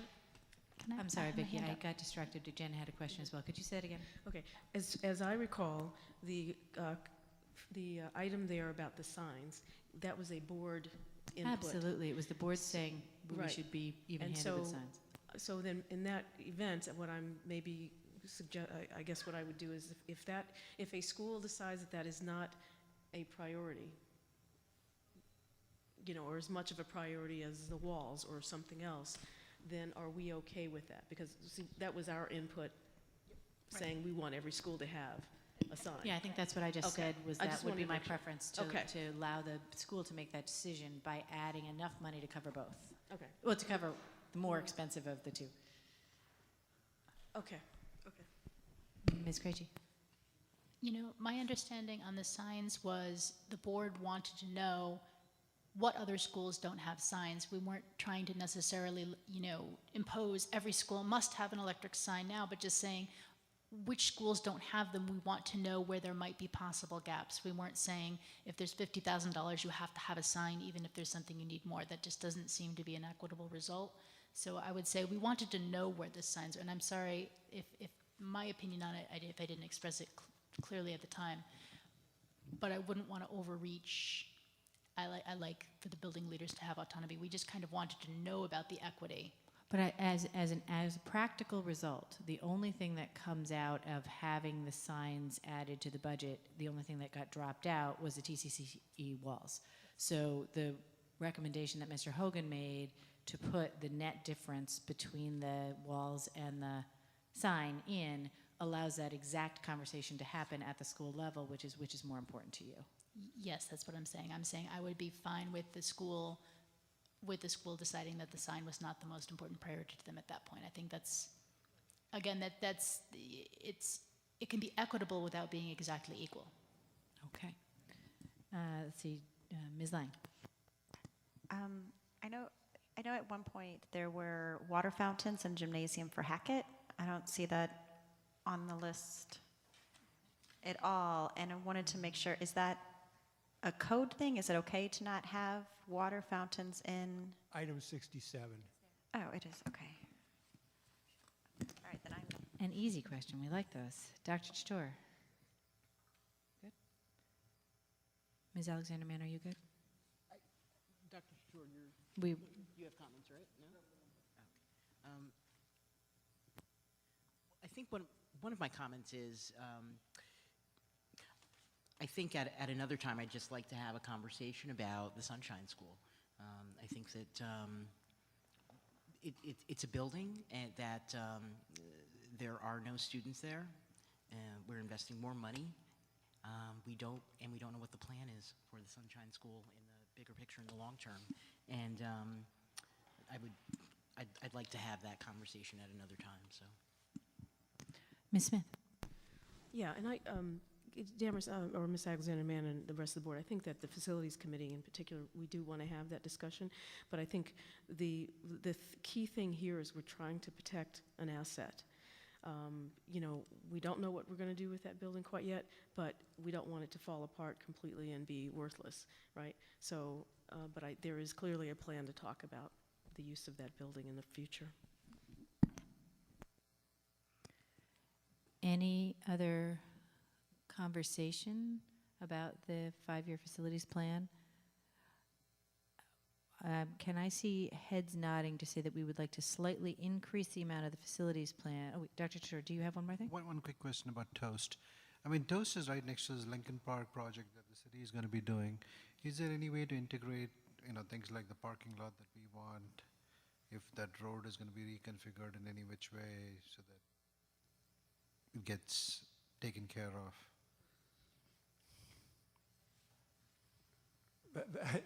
My response is, that sounds like a lot of what-ifs. But Is there a possibility? Like, I mean, is it, or is it just a pie in the sky that never going to happen?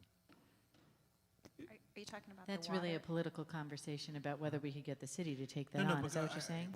Yeah, if that road is going to be blocked off, right, I'm not sure. There has what- to be a traffic feasibility study first with that, and there's, I think, 2 or 3 draft plans. One is that they block off the street at Delaware completely, and they only go out Martin Luther King.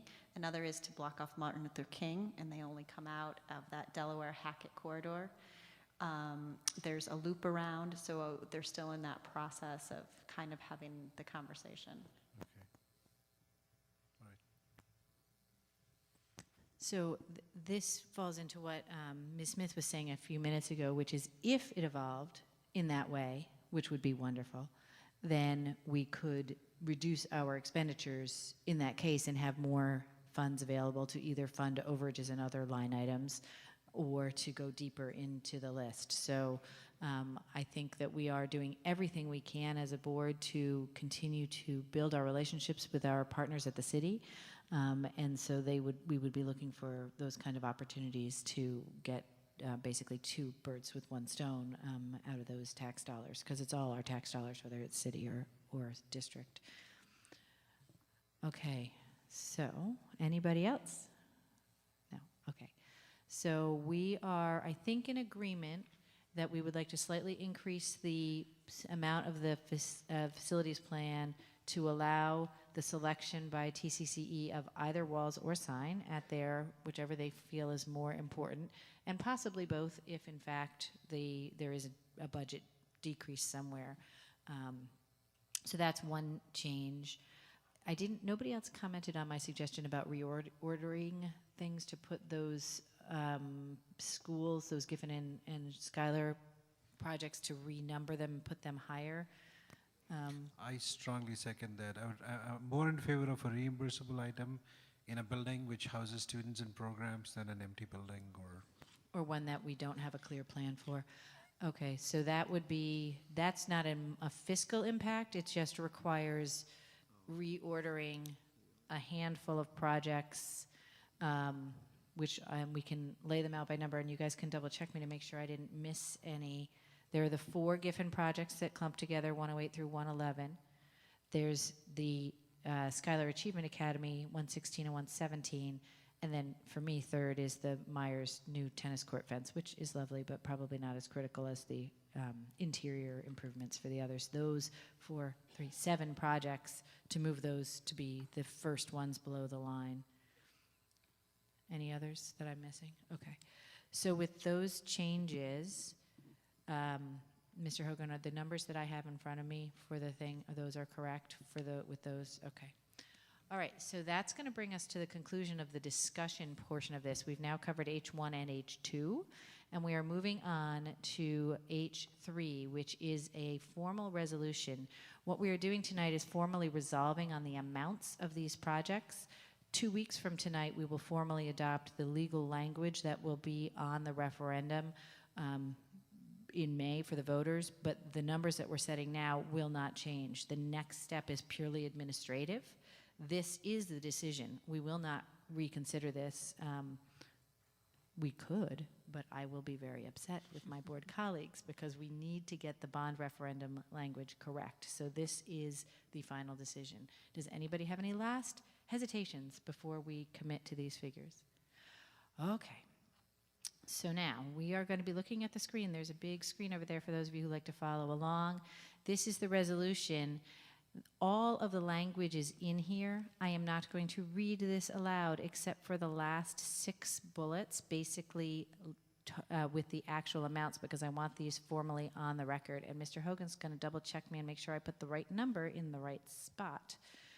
So, excuse me. I have a terrible cold and I'm doing fairly well at this point, but I'm getting tired. Total maximum aggregate cost of the North Albany Middle School and related Arbor Hill Elementary School capital project will be $28,460,000. No, I'm in the wrong line. I'm sorry, I read the yellow one. I have to read the red one. $31,860,000. Yes? Okay. Total maximum aggregate cost of the 5-year facilities plan capital project, $13,796,000. Total maximum aggregate cost of the capital project all told, $45,656,000. Number 4, not to exceed total principal amount of bonds and notes of the district to be issued to finance the capital project, $30,621,100. Total amount of available funds to be transferred to the capital reserve fund, $90,900. And total capital reserve fund amount to be expended to finance a portion of the cost of the capital project, $15,034,900. Is that correct? Have I got it all right? Correct. Let me just see. Number 4 you said, correct, was 30,621,100, correct? Okay. Hopefully, 30,621,100. Okay, so, yep, that is good. So I would like to entertain a motion to adopt the resolution as displayed on your screen and in board docs with the numbers I have just read. Can I have a motion? Dr. Tatur, seconded by Ms. Smith. All in favor? That is unanimous. I wish Ms. Fahey were still here because she began this effort of rebuilding all of the Albany schools when she was on the board approximately 15 to 20 years ago, and we are finally completing the commitment we made to the children of the city of Albany to have a excellent facility for every child with this project and the work we're doing at Albany High. So we should all be very optimistic that we'll be able to see this through. And we hope that the voters, when they are presented with this information in May, see it the same way that we do. Okay. That, I think, brings us to number 4, the capital reserve resolution budget. This is really the last item that we read, but this is the actual resolution to make the transfer so that we will have the money in the capital reserve. So there's another blank here, and that number will be $90,900. And so I'd like to entertain a motion to adopt this resolution. This transfers money from our operating funds to our capital reserve for purposes of the projects we've discussed tonight. Motion by Ms. Alexander Mann, seconded by, I can't remember who didn't second before, Ms. Krejci. All in favor? That is unanimous. Thank you very much. Hooray. That's the end of our discussion of discussion action on capital projects, bringing us to a subject near and dear to my own personal heart, a discussion of the elementary special programs Montessori Magnet School.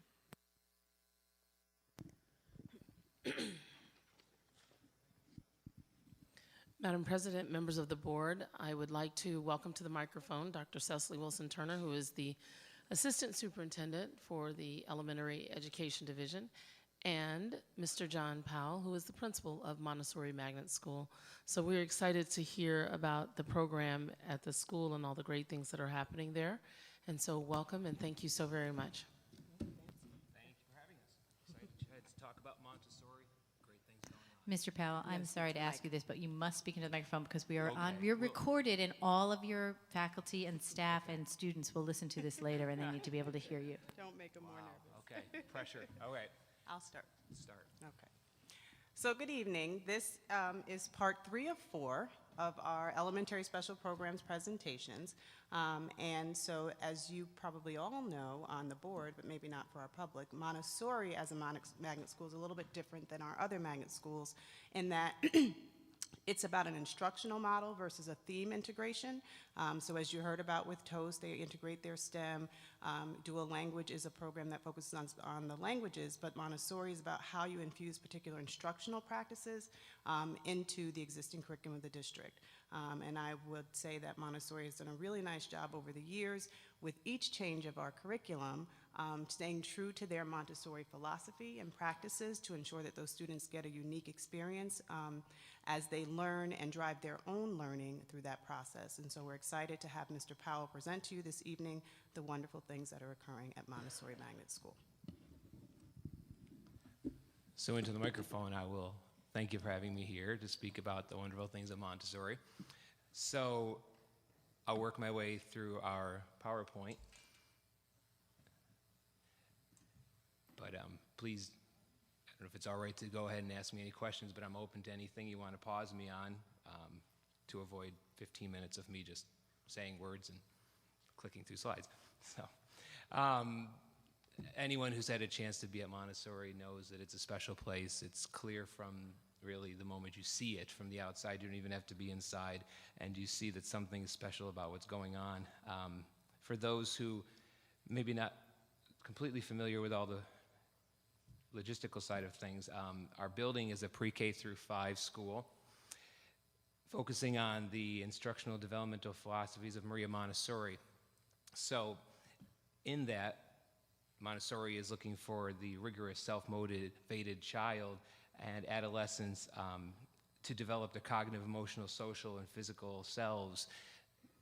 It's something that, and you'll find it as you really start to think about anything to do with our school, almost anything that's a best practice currently in education, you can really draw direct lines back to Maria Montessori and the works that have been going on for nearly 100 years. And so sometimes I feel like I'm really espousing things that are, others might say, well, yeah, we do that and we do that, but they've been getting perfected at Montessori for generations. And so I think the rest of the world is kind of catching up finally. So as our school is structured, it's not completely traditional in terms of its organization of age groups. So in a more traditional Montessori setting, you would have 3 years of students in the same grouping. We do 2 years, and we have our multi-age groupings happening in our pre-K and K classrooms, and then our 1-2 classrooms. Our 3, 4, 5, well, small, only 2 deep, are individual age group, not multi-age. So what really stands out to me, and I think is clear to any teacher you talk about, that if I was going to say, if I was starting a school and thinking what would be a critical takeaway from Montessori, that multi-age grouping is something that really is that for me, as someone who's coming from the outside and has had the opportunity to be in a more traditional setting for my entire career. It's so critical, the opportunity that students get to be working with students who have been in that space with that teacher, learning the ways of the world in that little part of it, and then having the chance to teach and work with students on concepts you had last year as you perfect your own understanding of it. There's great benefit to having the multi-age classroom, and so I'm very thankful, and I see the difference, and I think it's something that if you're looking historically on performance, our primary grade levels have in every way, in every measure, always done extremely well. And I know that you don't get to see it on state tests, but there are a number of other measures where you always will see great performance at those grade levels. So I think I'll slide on to the next one. The program goals. So the primary goal of Montessori Magnet, provide experience for children which holds true in the philosophical instructional teachings of Maria Montessori, while respecting and implementing district-provided instructional supports and the state standards. So that's been something that I know that the school has done a great job weathering the changing realities of the past 20 years, and even as you go through different adoptions of curricular supports, the most recent being with Wonders and Envision over the last 3 to 5 years. And so they've been able to weather it because they're a group of teachers that are constantly working closely together, collaborating, planning, looking at what they have in front of each other and saying, how can we best instruct? But I do think that as we move on now into, depending on the grade level, if you're in your second or your third year of a given program, we're seeing growth all the time. I think that the work being done within the district to provide the common approach to professional development has been greatly beneficial. So the school has had many years of being able to kind of just be this school that stands a little bit out there in the fact that it just does so well, and people I think have looked to it over the years and said, what are the secrets, and they visited and wondered. But I think that a lot of it comes down to having a strong core of teachers who have been there in many, many cases over 20 years. And so that connection they have and that knowledge of each other allows them to take on newness and digest it and see how it can fit into our Montessori philosophy. And that's really critical, and that they do hold true while still bringing things on new. Our mission, as you can see, create and support development of responsible, culturally diverse community and individual learners through diligent work and adherence to Montessori philosophy and method. And then our school itself is striving to blend 21st century opportunities with the traditional practices and philosophy of the program that's founded on. And so I think that's still something I recognize as an effort with us going forward.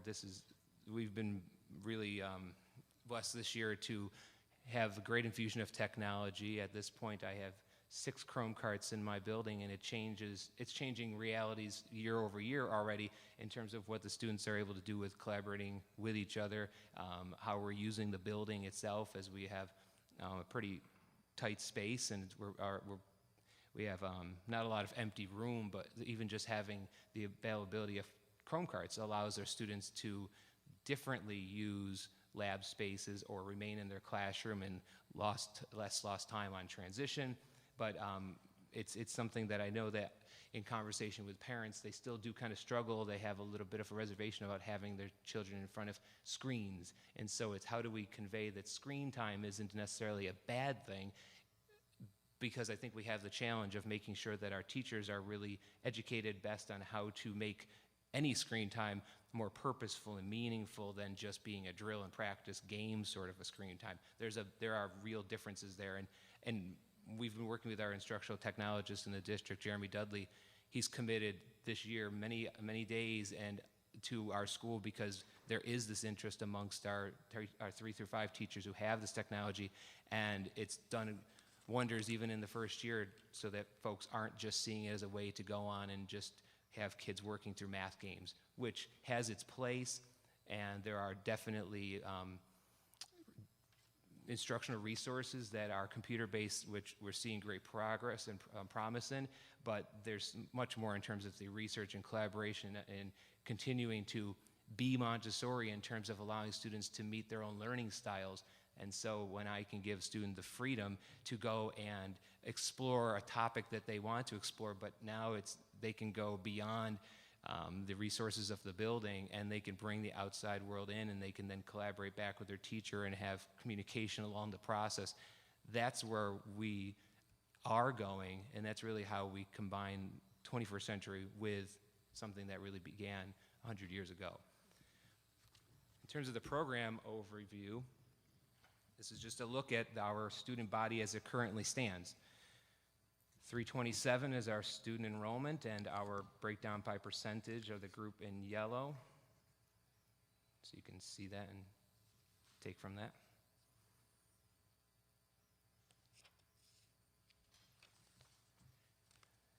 In terms of budgetary considerations specific to our program, there really aren't a lot. It really comes down to our teacher assistants and our teacher aides, and so they're vital, and they are assigned to every one of our multi-age classrooms. They are, in some cases, certified teachers. In some cases, are Montessori trained. We'll talk about that a little later. But they are critical. They are the group that will be often creating the shelf work that students are using. They work an hour later than the teachers, than the students are there, so they're often building and creating the work of the next day, whether they do that. Even the lady in the picture, Barb Crangelo, she is the most welcoming, wonderful lady you could come across. She's there. I try to be there a little before 7. She's always there when I come in. She is every day preparing for the classroom that she works in, a pre-KK classroom with Miss Spruce. And if you go in, if you were to visit, they have they have the best shelf work that you could see. I think I put it up against any place you could go because she spends so much time really thinking about how to apply what she knows and provide for the students in her classroom. And so it's 8 very critical folks who make a big difference in our building.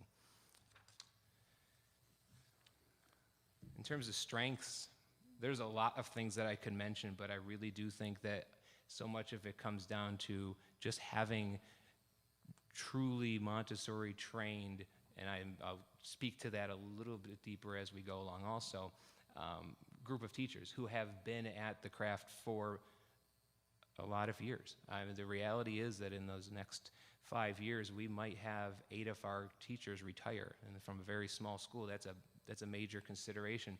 But it is that tenure that they have, which has helped them weather change, which has helped them really perfect what they do. But at the same time, they've been doing that for many years, and that gets to something that comes up a little later as well in terms of just the need for ongoing development of their craft. So another great thing that I've enjoyed in these 2 years now is that the teachers are pretty self-aware. They do know that they have a lot of great things going for them, but they also do recognize that they've lost some things over the years of transition from program to program and just changing demands and realities. In terms of their instructional practices, there are a lot of things that are very traditional Montessori that you see to a good degree, but you also could get any one of my teachers to give you a list of things that they used to do. And they used to do just in terms of their Montessori practices and teaching practical life type things. But the reality is that requirements have squeezed a bit of that out. And they know that that's had ripple effects. There are some behaviors they may not have seen, or some things that students just don't even think that they should need to do in Montessori Magnet School 2018-19.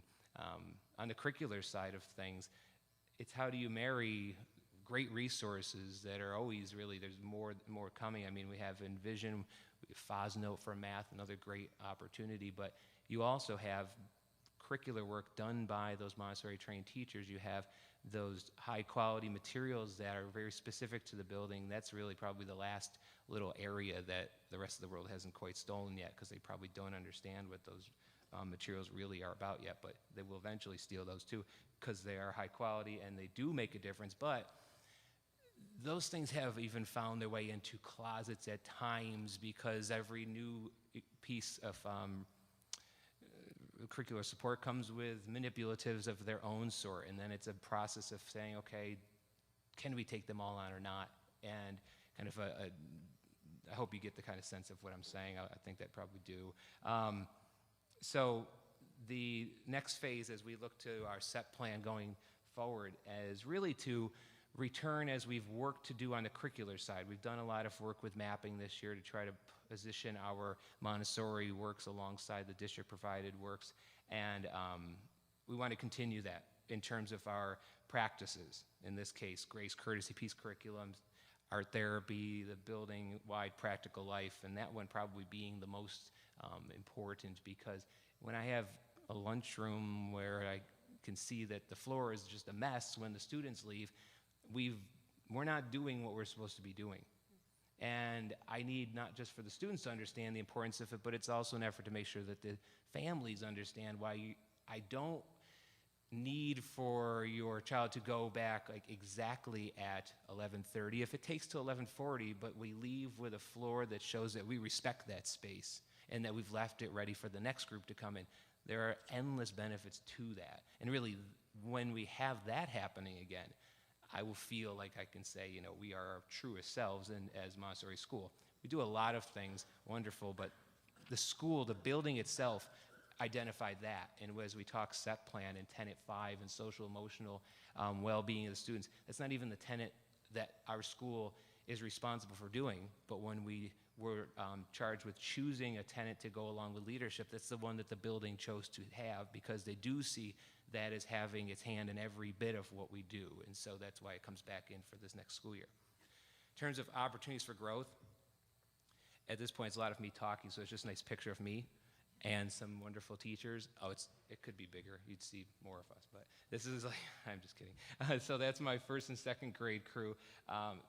That is a perfect example of what great teaching, well, I guess it looks like, in the form of 4 folks who collaborate. They really do it the right way. They eat their lunch together. They definitely spend time after school together. We have had embedded math PD this week, and I would tell you, if my math coach was right here, she had the best of all times with the first and second grade group when she spent 2 hours. She actually was scheduled for an hour and a half, and it went to 2 hours because they just kept coming up with great questions and great ideas, and excitement over trying and doing some things that, you know, the coach and I have been talking about moving forward. And so I really love that group. And so as far as where can we go, we need to make sure that we are talking beyond just this group. We need that group to include the teachers above and below that grade level. Nothing new as far as a concept, but just a practice that has to be actually committed to. And so it's really a matter of saying that, you know, here are the days. Before the start of the year, I'm committing that these are going to be our opportunities to do that throughout the year. And so we will facilitate that happening, because it's, you know, that's a common conversation at any school. You know, don't know what the teacher did last year, but my kids don't know this. Well, of course they did great things, but something was disconnected. And so it's important for us to do this and make that commitment. Again, I spoke about the social emotional needs of the students, and so I won't go into that too deeply, but really it's the practical life, the domestic type work, the gardening, self-care, cooking, business aspects of school that we're missing. And so it's been really clear. We spent time, 9 teachers plus myself, at Woodland Hill this year. We're also going to Bennett Park in Buffalo before the year ends, a group of teachers and myself, just to go and really steal ideas, to kind of make our own goals and wish lists. And so really that truly is where some of these thoughts have come back to us. And so that's a focus for next year. And then continued development of a plan aimed at improving parental awareness of our programming, instructional approaches, and the mission which guides Montessori Magnet. That's been an area, you know, I've put front on my plate, is to really try to make sure that parents are hearing what's going on at school, that we're putting together efforts. We have, before the end of the year, we'll have a handbook, we'll have a program of studies, things that parents, I believe, deserve to have.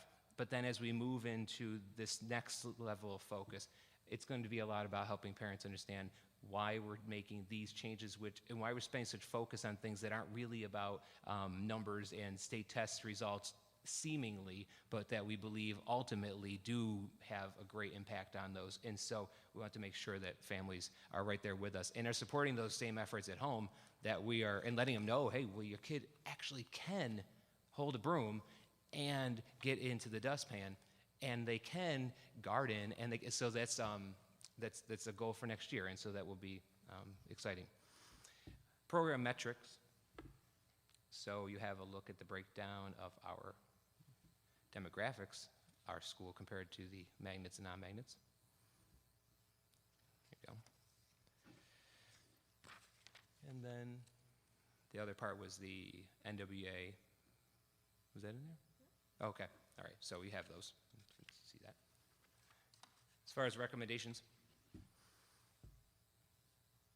so really, in order to maintain ourselves as Montessori, there's 2 key things. Materials are critical.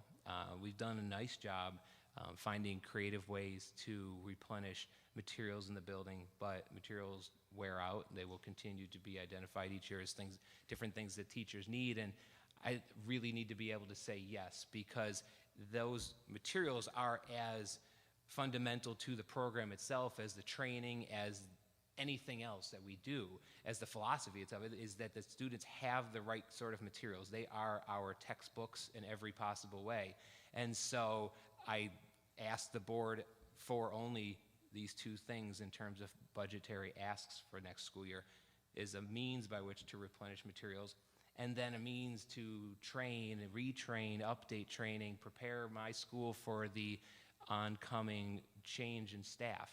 So it is not cheap by any measure. I'm probably being quite conservative, and I'll have to be very clever in how to do the training, only asking for 15.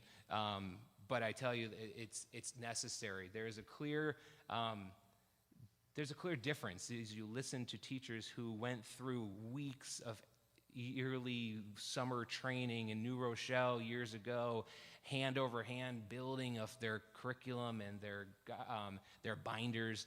And then you have teachers more recently, their training has been valuable, useful, but maybe more correspondence, more focused on binders that were created for them in text sort of a form. And the experience has been different. And then I have teacher assistants who, because of turnover and just not really having a funding stream myself since coming on for this work, they aren't trained in Montessori. And so, but they're really responsible at those primary grade levels for being the instructor. They will be with one grade level, the teacher will be with another grade level. And so that's important that we have a means by which to do that. And so these would be my two most important needs for the building. And there's the impact of it, and the last one. Those are world's biggest potatoes. Like if you zoomed in on it, they are like the size of a baby's head. Like they're a really poorly shaped baby's head, but they were something to behold. And it was great as we harvested all of those things. And Miss Walton, the 5th grade teacher, who was just the biggest drive behind the gardening, she set up a really great vegetable stand out by the front desk, and the students were encouraged to bring in pennies, and so that they could be part of purchasing some of what had been harvested. And so it was really something. Every time I see her or any of the teachers, Ms. Battistello, Ms. Light, out there leading a group of students in maintaining or harvesting or doing, I'll just look out and they're outside pulling weeds. I'm like, this place is something else. And so you just know it for sure, but it is a special place, and I couldn't be happier to be part of it. So, questions? Okay, Yes. board colleagues, I know this is our 3rd of 4, as Dr. Wilson-Turner said. Our focus is on our elementary theme program, so we kind of have a pattern going, but I want to remind you, if you think you might have more than one question, please hold it to one, so if we want to go around, we can. I see Ms. Wilson, your hand was up. I just want to commend the very prudent observation about the need to succession plan. We have that sort of issue in my day job, and there's people that we give them their vitamins and make sure nothing happens to them because they are the keepers of the knowledge, so it's super important. And I think also having the foresight to ask at this time is great, because you want to stagger, you want some newer folks to come in and experience the more seasoned individuals too, so I wanted to commend you on that. Thank you. I appreciate it. Who's next? Dr. Chittor. I've had lots of friends who've sent their kids to Montessori school. My kids don't go there, but great program. How do we publish, when you look at your diversity, right? We want to get more kids of color into that school. How do we address that challenge? Would it be by trying to get more transportation, or would it be going into communities and explaining the values of the Montessori system and getting the public to understand the value of it? Because it's a magnet program, so they have to apply in the lottery and all of those things. Right. It is quite different from the standard registration process. So would it help by going into those communities and explaining how you can get into there and advertising more that specific program and some of the other magnet programs too? Yes, it would help. And so I won't touch the busing part of it right now, because that's probably bigger than me. But as far as what would help with just spreading the word, it's exactly it. And that's something really that this year has been a frequent conversation with my E&L teacher, Ms. Schwartz. So we've been talking a lot about how do we get out to let people know that we exist? How do we seem more approachable? Whatever it might be. So yes, she has started to take part in some of the roundtable opportunities that come up monthly basis, so that she can be a presence in the Islamic world. For one, we just went to the Islamic Center last week, as we're planning to do a really great series of activities during Ramadan. And so I think it's really just about making, have people aware that we're here, because there's definitely a group who know that we exist. They find us, but we have a particular group of families who find us that they come to us already college educated, they're prepared, they're doing the research, they're finding the resources themselves, and I've kind of referred to them, and this is, I don't think anything negative, just as in our easy E&L families. We don't really work hard to bring them up, but how do we get to the next round of folks who we're meeting them earlier on, where they don't have any friends yet who said, hey, you better get your child into the lottery. We can do better with that. And so that really has been why I've worked with having Tom Giglio come in. I've invited him. We've had, I think, 3 different meetings this year with my E&L teacher, specifically focused on how can we get our school more active in the conversations that are already established, things that are going on around the city, so that if there's a question, here's a person to answer it, or we can just spread the word about Montessori. We will continue doing that with the help of both of those folks. So that is the secret, and I really, truly do hope that we do start to see families who otherwise, or who will tell me someday, at some point, I would never have known about the school, or my child would have already been in their neighborhood school, if not for an effort that we've started with the work we're doing this year. So I'm very aware of it, and it's quite important. Thank you. Ms. Krejci. Thank you. You know, Dr. Chator really touched on something that I also wanted to discuss, and my question was kind of coming at it from a different direction, because I did notice, looking at the demographics, that your school really has not only a lot fewer children of color than the non-magnet elementary schools, but even compared to the other magnet schools, there are a lot fewer children of color that are choosing Montessori. So these are parents that are knowledgeable. They do know about the magnet lottery. They're getting their kids registered for it, but they're not choosing Montessori. And I know transportation may be one part of that, but I wonder if that can't be all of it. I'm wondering if you're retaining your students, because just looking at the numbers, it looks like you're down to like 6 African American students in 5th grade or something. It's a very small number. I'm wondering what you're doing to be a welcoming place to students of color and students with disabilities, and what you're doing in terms of culturally responsive education. Oh, okay.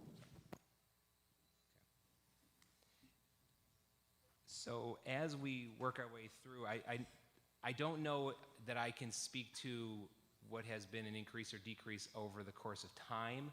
I definitely know that percentage-wise, there's fluctuation, but it's all of a small number. I don't know the answer to date for why our numbers have remained small.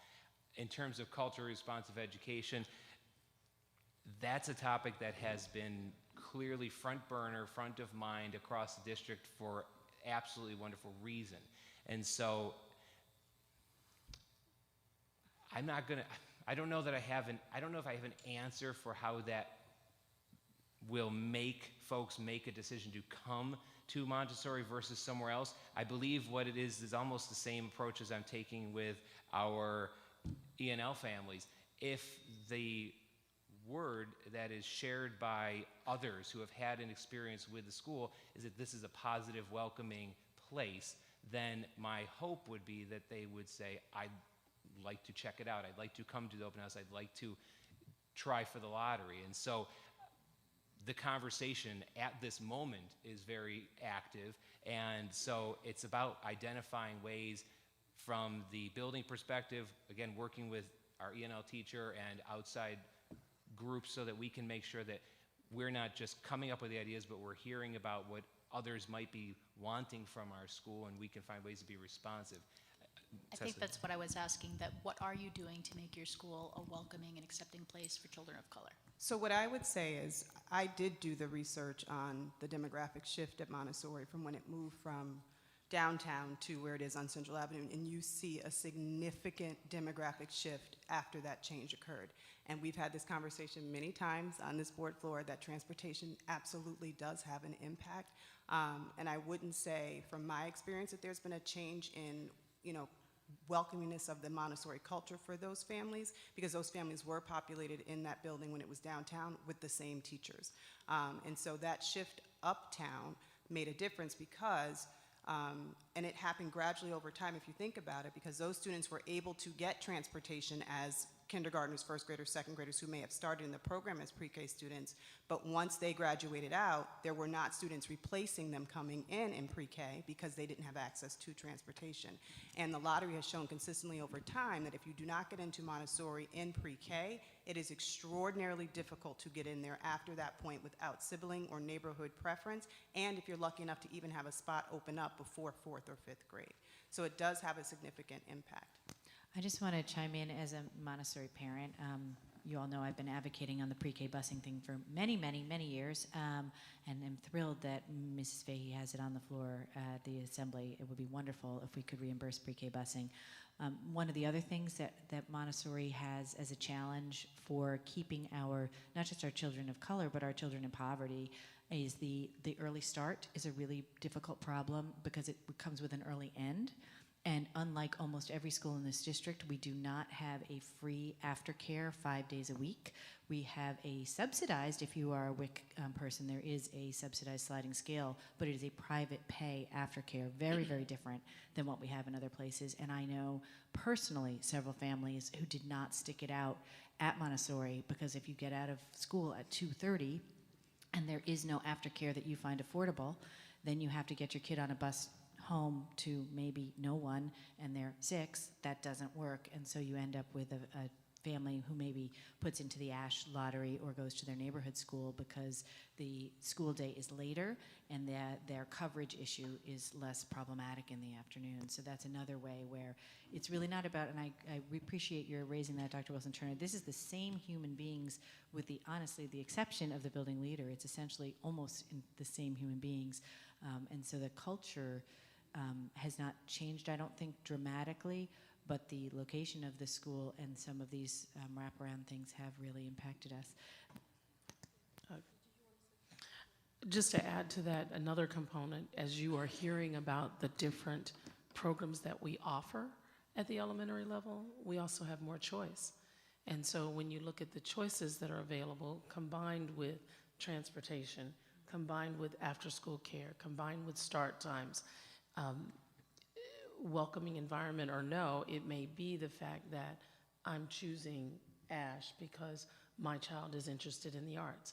I'm choosing TOAST because my child is interested in science and technology. So I don't believe that there's a singleton answer. I think that it's a combination of answers that can result in that. Ms. Smith. Superintendent, thank you, and thank you both very much. So here's what I'm concerned about. So I think this is my third year on the board? Feels like a long time. But so this conversation, as Dr. Wilson-Turner said, is constant. It's always here. So I think my question is, then what are we, if this is about equity, if this, are there things that we can do, should be doing to make sure that this is a real choice for folks? And if so, what are we going to do to make that happen? And even if it's small starts, but I find, and I think probably we all do, very frustrating that we're going to keep having this same conversation over and over again. And I think we have to take some steps. I don't know exactly what they are. I don't have answers, but I'd love to see us. And I know Cabinet is already having these. I know you do, but I think just we need to have bigger, conversations and plan for something different to happen. And even if that's with, again, I know that we promote all of our magnets and all of our school choices, but is there something different that we need to do in this instance to make sure that we're even getting the applications, to the table for consideration?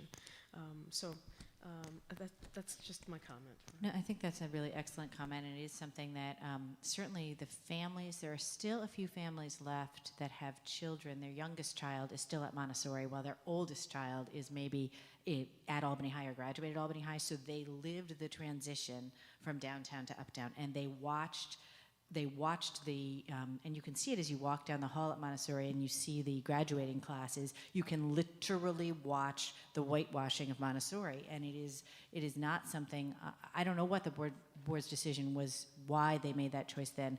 I can see it from my board seat of thinking, oh, well, there's a school in an isolated neighborhood, so we're going to bus the kids anyway, so it's not going to impact a neighborhood school. And this is the unanticipated consequence, but we should do something, I agree. Did you want to add? And I know I'm just saying the same thing probably over again, but just as by word of mouth, folks get excited about sending their kids there, by word of mouth, people aren't sending their kids there because of the whitewashing, because of this is the way, it becomes institutionalized, I guess is what I want to say.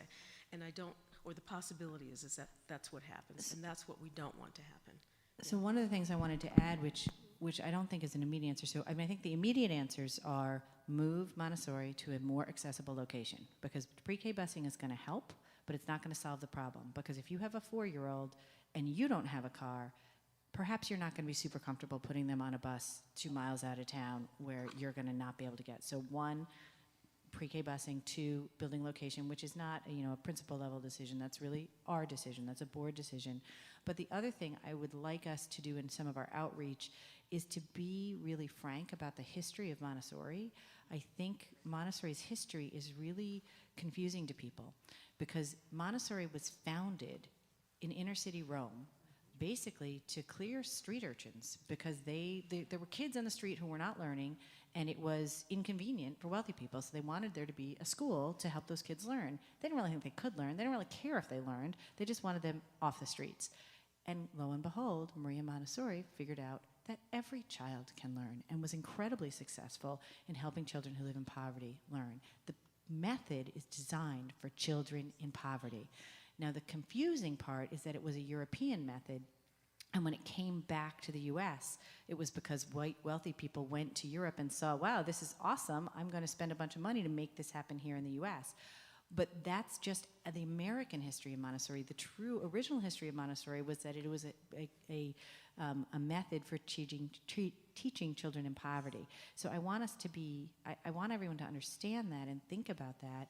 And maybe we need a second Montessori school. Maybe we need to build on our Montessori. I don't know. I do know that what we're doing now is not working, and we should keep talking about it. It's not really a question for John or Mr. Powell about what's happening within his building.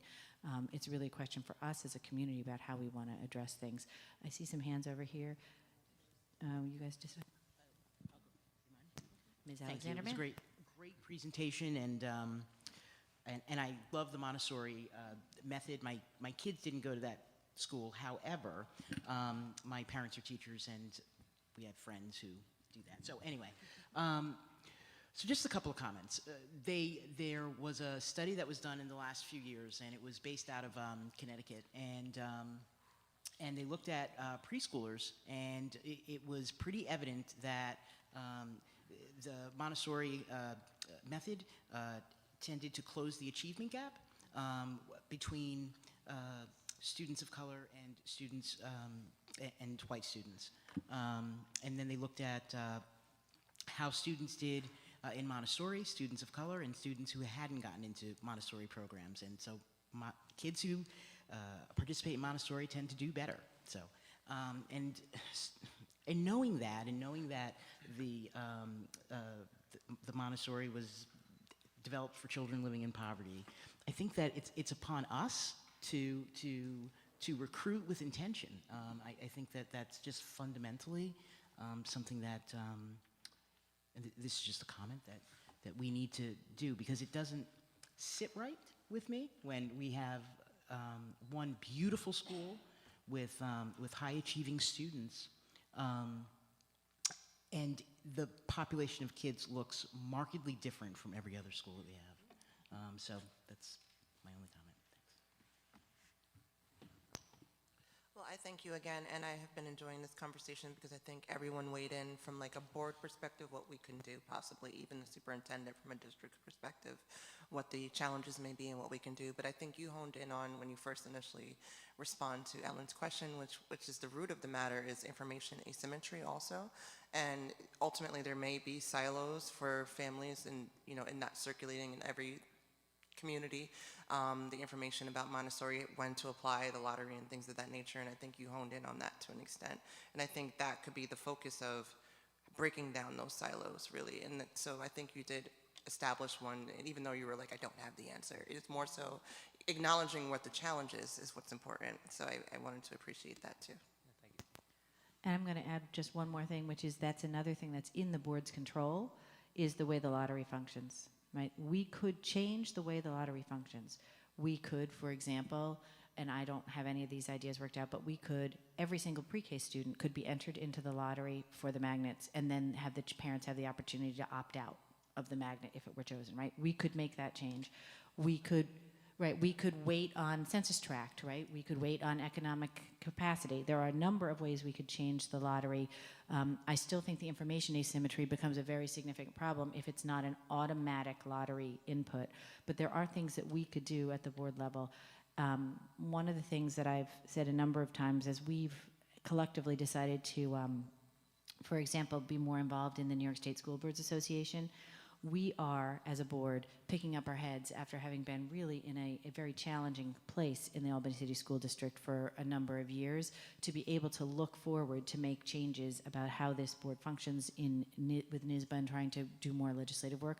This is another place where we've known this is under the hood for many, many years, and now we're maybe at a place when we're resolving our high school, when we're resolving our middle school challenges, where we would be in a position to start having some very frank and serious conversations about how we can address this longstanding challenge.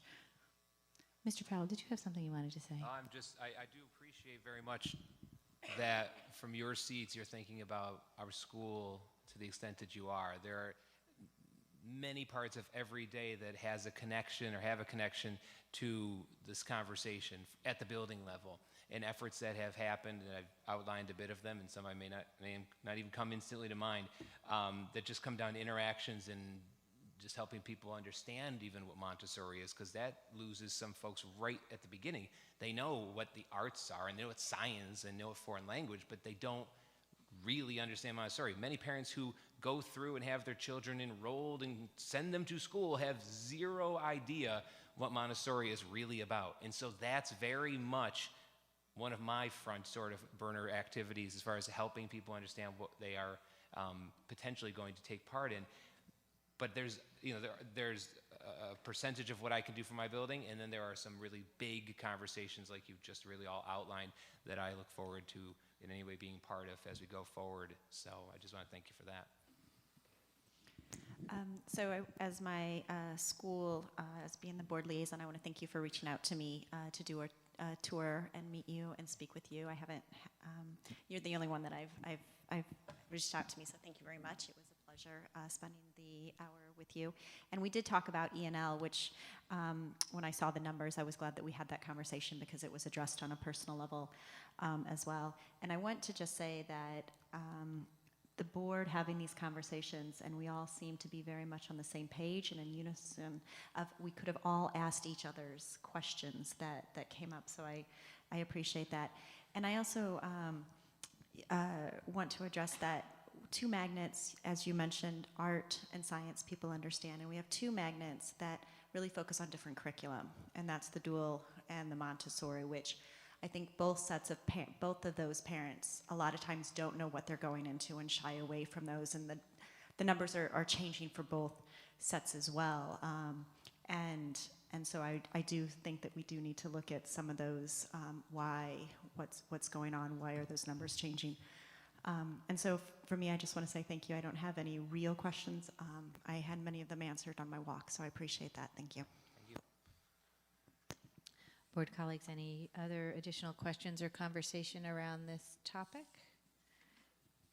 Ms. Smith?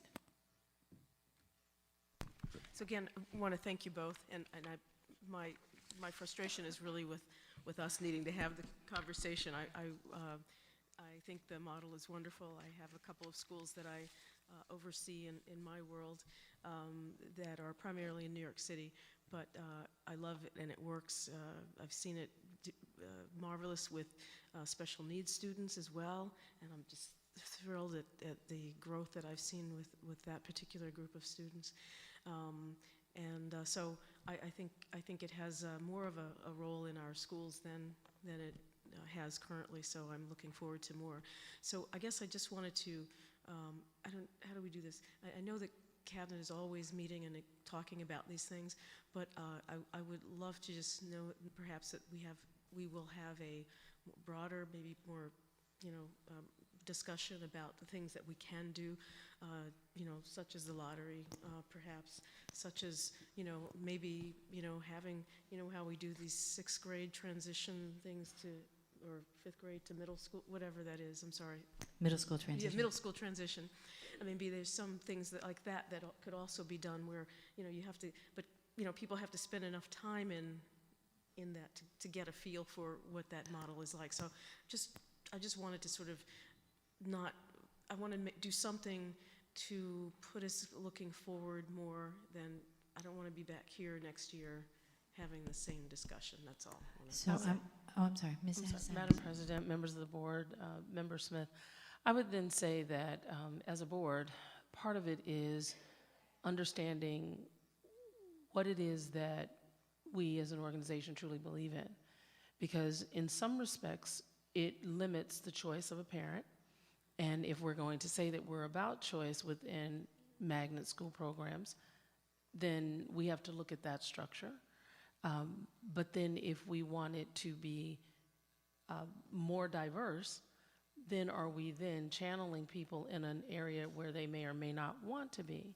And so while I don't have the answers, I am only aligning with what you're saying about it is a broader discussion, because that means that as a board and as a district, we have to establish what it is that we believe, and then understanding and respecting what families believe. Because there may be families that, based on a particular model, that's not where they would want to have their children go. And are we going to say, well, that's okay and that's a choice? So- And so those are some of the things that we have to have a larger discussion about. I'm going to propose that we put this on our agenda setting conversation, because really that's the question, is when and how are we going to have that discussion? I have a lot of thoughts about what you have said, Mrs. Adams, so I'm not going to share those now, because I really think we don't have the time, nor have we done the preparation to have a proper conversation right now about all the things we could do and all the implications thereof. And I think we should set aside time on a board agenda for that purpose. And we need to be thoughtful about the way that impacts the work of cabinet, because once things have a way of getting on the board agenda, they have a way of resulting in a lot of work for staff people. So we need to be really thoughtful about what exactly we are ready and prepared to do and implement once we come to a decision. Any other comments or questions? Oh, Ms. Krejci. I just had a quick question for Dr. Wilson Turner, and it was, I just noticed in the presentation that everyone in grades 3 through 5, there's a 1-to-1 student Chromebook ratio. And I wondered if you know if that's approximately what other elementary schools have, more or less. So I'm looking at Mr. Baker because it's actually an initiative that's coming out of the Office of Assessment and Data and Technology to begin to outfit our schools in a 2-to-1, correct? Yes, essentially it is the one of the tenets of our new instructional technology plan, and it's primarily about access, affording access to the instructional environments, and not in a tethered or a way that requires space and other considerations. And so we began that with our enhanced replacement cycle plan, which was this current academic year. And this plan is, again, strategic and will continue to be the focus over the course of our subsequent replacement cycle. So the goal is to get to a place where we can say with certainty that there's a 1-to-2 relationship between devices and students, meaning that if carefully coordinated on a half-a-day basis or an every other day basis, just as a rough idea, that you could conceive of a 1-to-1 or other type of instructional approach to delivering digital and other resources that are afforded by access to devices. So what I'm hearing, and I remember that that you said at Montessori, it was 1-to-1 for grades 3 through 5 and 2-to-1 for the lower grades? So it's not, we have 1-to-1 3 through 5 because of the Chromebooks that have been allotted to the building. It was based on the amount of grade levels in the building, and my decision as on the instructional leader side was to put those Chromebooks in the hands of my 3 through 5 students first. Right, I understand. But So not at the primary grade levels. and you're about 2-to-1 at the primary levels? At the Or primary grade levels, they do not have Chromebooks. You don't use the Chromebooks They at all? have at the in their lower levels? classroom, they have, as I think in most schools, they have 3 desktops per classroom. And so I, for a number of different reasons, have chosen to use the Chromebooks entirely in the 3 through 5 classrooms. Okay, so I'm not hearing that you have far more Chromebooks per student than any other school. I'm hearing you're allocating them differently because you're not letting the little kids use them because that's not the Montessori model. Well, it's not. it's not for what a you number want. of reasons, but ultimately, yes. It's not that we're following, I think, the same pattern as other schools as it rolls through. I've just decided on my end to put them in those classrooms versus having Chromebook carts in a kindergarten classroom at this time. And that makes, when I hear it like that, that gives me a great sense of relief, and I totally support what you're doing because, man, 5-year-olds spend enough time in front of screens at home. Thank you. So, Mr. Powell, if you could just double check the way it's worded in your report, not the slides, but in the actual written report. Oh, There's okay. some language that is not consistent with what you're saying right now. So I think there's a typo there. Okay. And if that could be corrected, that'd be great. Okay. We always spend a little longer on these because we have not had presentations on the themed programs in the entire time I've been on the board, so that's 4 years, so they're always run a little bit long. I apologize for keeping you here so late, and appreciate your being here tonight. Again, thanks so much for having me. I appreciate it. Have a good night. Good night. Okay, but we're not done. He gets to come, but we are still here. And we are going to talk 2 more fairly significant topics tonight. The next one is a discussion of the 2019-20 Edmund O'Neill North Albany Academy enrollment options. As you all know, we are holding a discussion this time with the hope of acting on this next time because we want to get decisions made as quickly as possible for our families. Ms. McKenna and Dr. Wilson-Turner? So I will introduce our 2 assistant superintendents, and we're going to take you through a brief review of the background as to how we arrived at this point and the reevaluating of our enrollment options for the upcoming 2019-2020 school year. We shared 3 options with the board at the last meeting. We have reformatted the look of the information in a comparison chart format so that you can see the ease of view in looking at the impact of various options on the identified schools. And then in addition, we conducted 4 community meetings, and we will share out the overall feedback from those that were in attendance. With that, I introduce and turn the time over to Dr. Wilson-Turner and Ms. McKenna. Thank you, ladies. Good evening, everyone. So thank you for the great introduction. I will skip over my introduction because you just basically said exactly what I was going to say, so thank you. So tonight, we just want to review the 3 primary factors that have contributed to our reevaluation of the enrollment options for the 2019-20 school year. As you recall, we have seen enrollment growth at O'Neill Middle School, which has just made us realize that O'Neill Middle School is not big enough to serve all the students designated to attend there through our temporary enrollment pattern, which means we need to reduce enrollment at O'Neill while providing high-quality academic opportunities for all students. Our district-wide budget deficit for 2019-20 is estimated at approximately $6.7 million before any tax levy increase or other budget savings. So this has also required us to look closely at some options for reducing our costs to the district. And then finally, we have also seen an elementary enrollment decline, specifically at North Albany, Arbor Hill, and Sheridan Preparatory Academy. So given these 3 basic factors, it has really provided us with an opportunity to take a look at North Albany Elementary School as an elementary school, and then also some options to consider for reducing the enrollment and the overcrowding at Edmund O'Neill Middle School. So as you're aware, over the last several board meetings, we have presented several options for you to take into consideration for the 2019-20 school year. As a result of this discussion with you, the options have been narrowed down to 3, and the next several slides will summarize those options for you. Option 1, North Albany and Arbor Hill will expand to a pre-K through 6th grade school. Currently, they are both pre-K through 5 schools. This would allow O'Neill Middle School to reduce their 6th grade enrollment by approximately 100 students.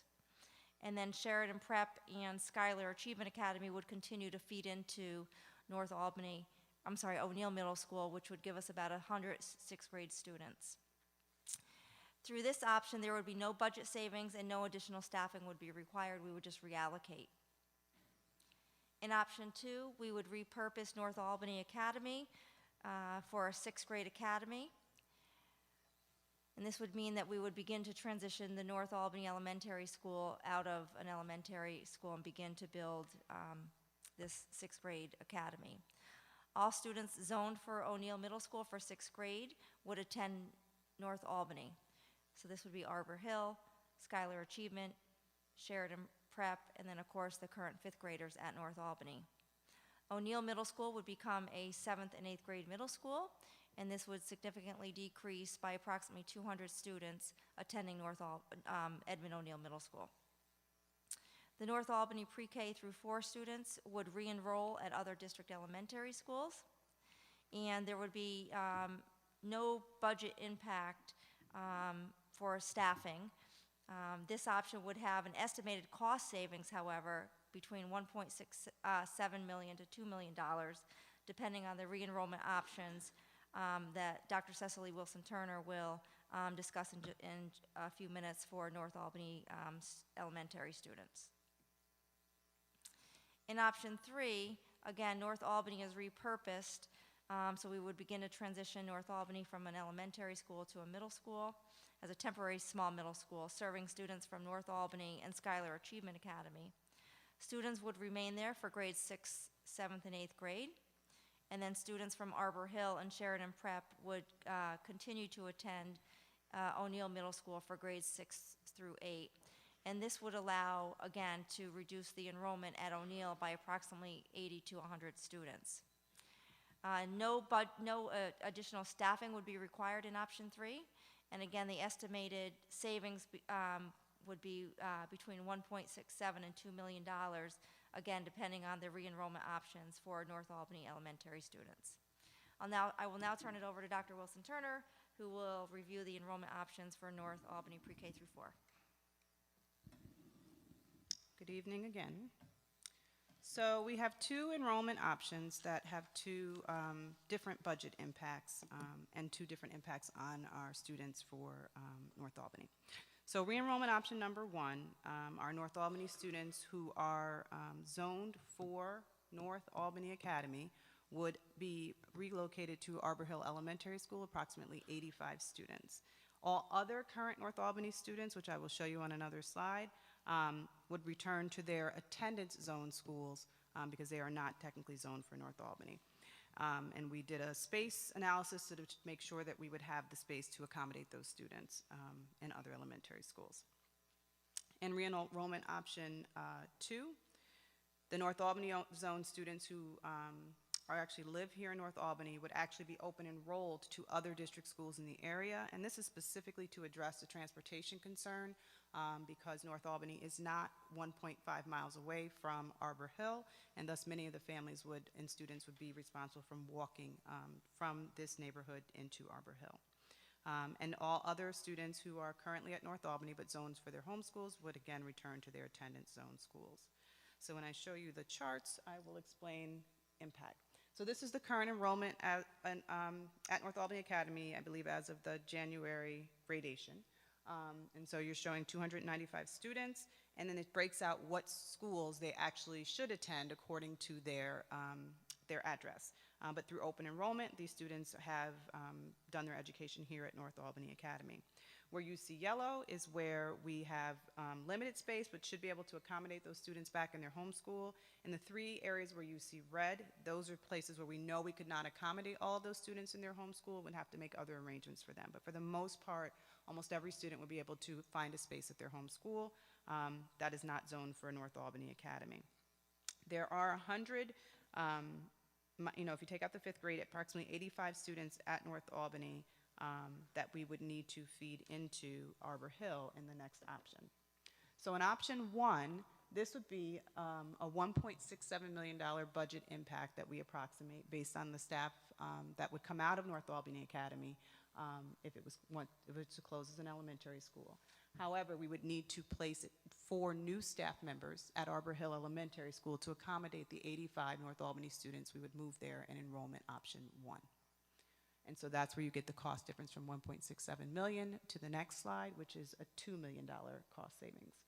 So if we go with enrollment option 2, we would save approximately $2 million because all of the staff that we identify would be able to be reallocated and not have to be placed into Arbor Hill Elementary School to cover those 4 classrooms, because all of these students would be redistributed throughout the city into our existing open spaces in our elementary schools. And this chart just shows you that we do have space available above and beyond students returning to their home school to then be open enrolled for those 85 North Albany students.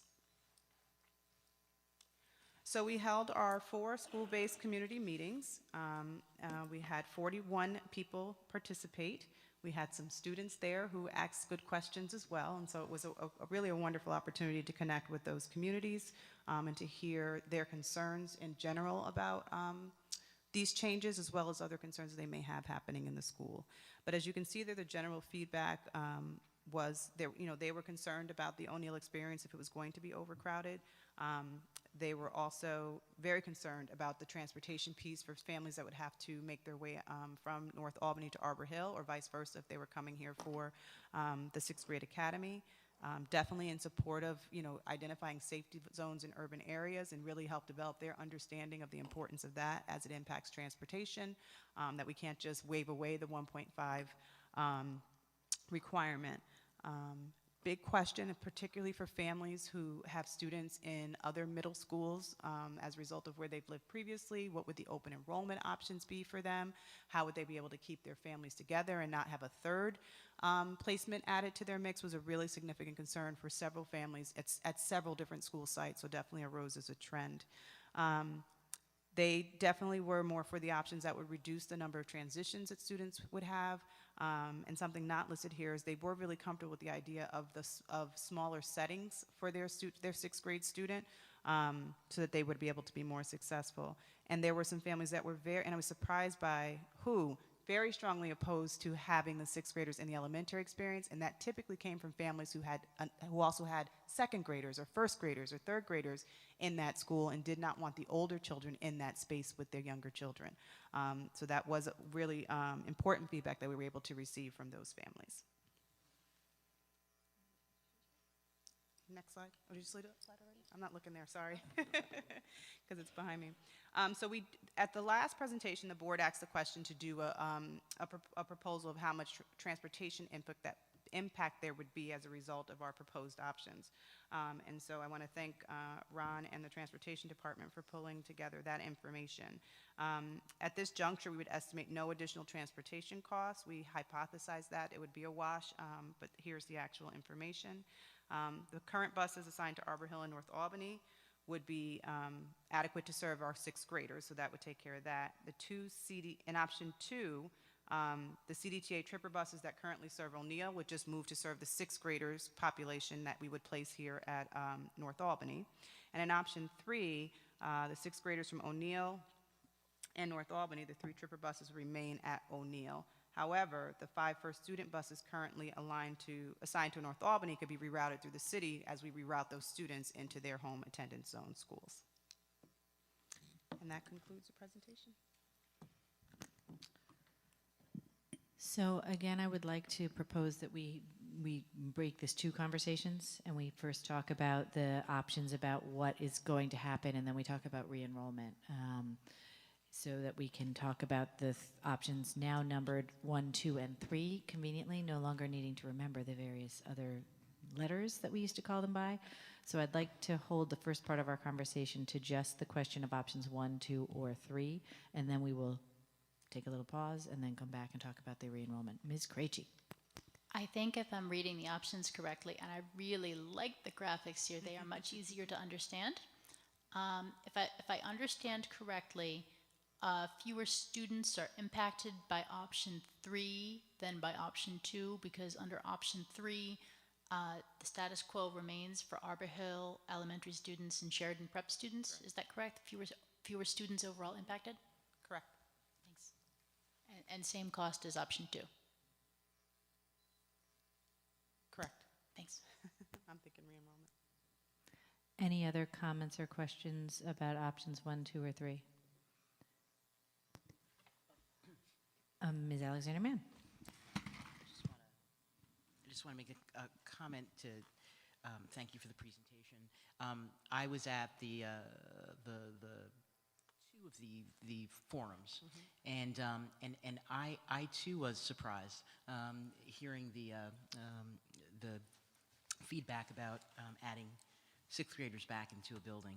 So I'm glad we continue to go through that exercise. That's all I need to say. Tabitha, Ms. Wilson. With the three options, I guess what I'm weighing, to build on what Board Member Alexander Mann was stating, is that I wonder if the concern emerged out of, are my children having an experience that is too different if they come back in? And additionally, I wonder also, when looking at the options, about the impact of multiple. And it could be for this year, North Albany gets first preference, then people who live more, because they should get, in my opinion, this school has been through so much transition.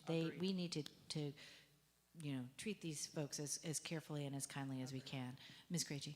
I think that's about what I was going to say, Ms. Savage. It was partially, we don't need to make that decision and that big change immediately to solve our immediate problem, and we need to give North Albany students, we're closing their school and we're deciding to close their school in the end of March, and it really isn't great that we're in this budgetary position where we have to do that, and we know that, so I'd like to give them as good of treatment as they can possibly get. And I just wanted to kind of touch on, it's really, that transportation piece is ugly, especially when you look at it in the context of community schools, where our neediest students and families without transportation are supposed to have that community school that's a hub for them where they can go day and night, 7 days a week for health care and education and community needs, and yet we're taking these students and busing them to a school on the other side of town so they can get a bus there, and that's going to defeat the whole purpose of having them have that community. It's just kind of a mess. Who is next? And this could be on anything. It doesn't have to be on my little brainstorm there. Mrs. Alexander Mann. In terms of re-enrollment, we're looking at the different options, right? I'm leaning towards option 2. And one of the thoughts that I had, and it may be getting in way over the weeds as a board member, but is the idea of when parents have to re-enroll, bringing that to North Albany Academy versus having folks having to go up to, that road, central registration. Regardless of whether it's a child that's zoned for North Albany Academy or another school, if we could just have central registration like right here in the building, and that's my comment. Who's next? One second, Ellen, just because other people haven't had a chance yet. Does anybody who has not spoken want to say anything? Ms. Lang. Option number 2. I like succinct comments. That's lovely. Dr. Chatur. I echo that. Oh, echo that. Thank you. Ms. Krejci? I'm chatty Cathy tonight. Option 2 with an asterisk, which is, I am wondering, and I wondered if we could ask Dr. Wilson-Turner or Ms. McKenna, those 8 6th grade students that would be enrolled in 6th grade at Giffen, I really don't want to take these kids out of North Albany and stick them in Giffen for 1 year and then send them to Myers. Is there any way we can find room at Myers for those 8 kids to avoid them having to transition twice? Oh, but I'm looking, it looks page 9 of the slide. It looks like they'd be putting one, or the, I see. We need to go to slide 9? 7. Slide 7 tells you the current students. Right, there's 6 So at it's- Giffen, So it is 6 there on page 7. 1 at Eagle Point. Yep. But what's page 9 then? Page 9 is the projected space available to open enroll the North Albany students. Oh, okay. So slide 7 is showing you the current North Albany students and where they should be zoned for school. I So it see. would be the So- 6 at Giffen and the one student in Eagle Point right now. So then my more general question is, can we take those kids and rather than sending them to their home school, send them to whatever middle school they're going to be going to avoid them having to transition twice? Can we? I know Hackett and Myers are pretty full, but I wonder if we can do that for them. I believe we could do that at Myers. Hackett may be a little more difficult. But these would be, for the most part, Myers kids because it's Giffen, and Giffen goes to Myers. It's not, there's only one child at Eagle Point, so that hopefully we could find one if that was the parents' preference. Okay. Did everybody get Ms. Wilson?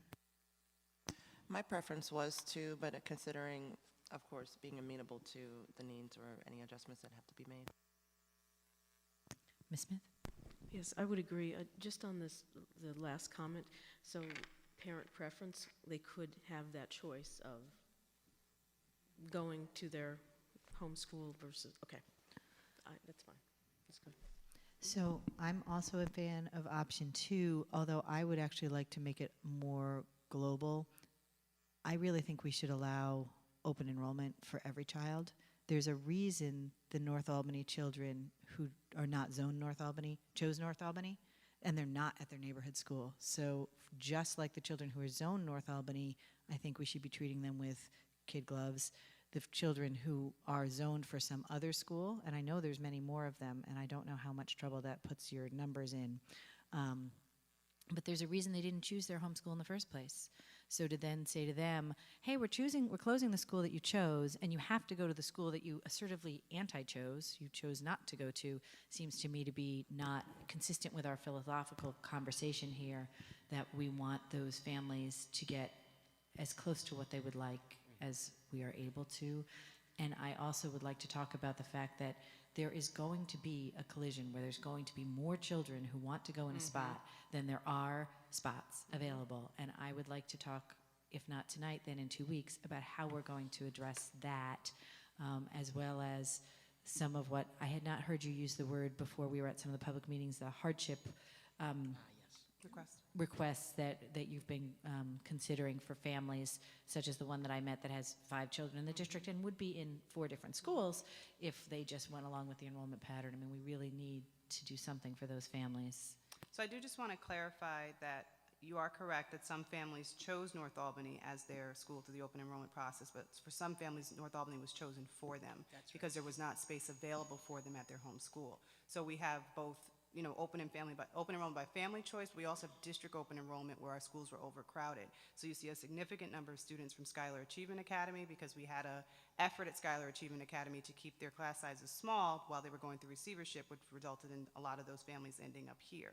But I agree with you that there should be another way for them.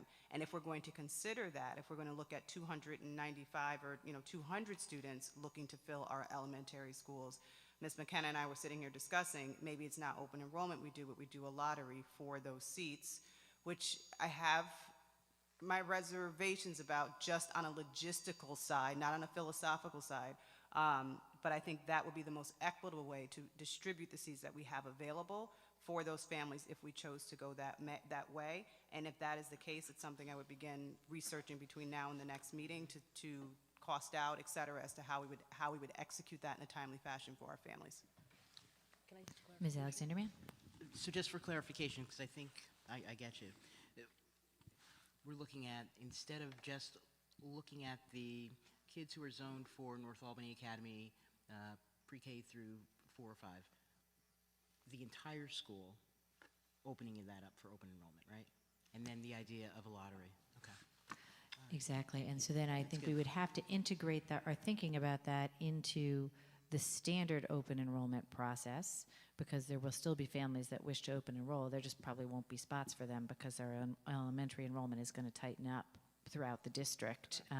So the question is, for example, right now, I believe that the way that open enrollment is generally working, if you had a sibling at your school of choice, or if you were there the prior year, you get preference. So where do those kids rank? And I believe you spoke to that last time when we were only talking about the 100, that would not be a problem. But now that we're talking about almost 300, I think it becomes a much more real challenge. It absolutely will. And what we would do with North Albany is they would have to have that information so much sooner than we traditionally do our open enrollment process. So you know that part of the rub with open enrollment is we don't allocate those open enrollment seats until August. We allow our neighborhood families to register for their neighborhood schools before we then open their seats up for open enrollment. And so what would happen here is I would assume we would want to do this by June, so students knew where they were going to school when they left here, in June,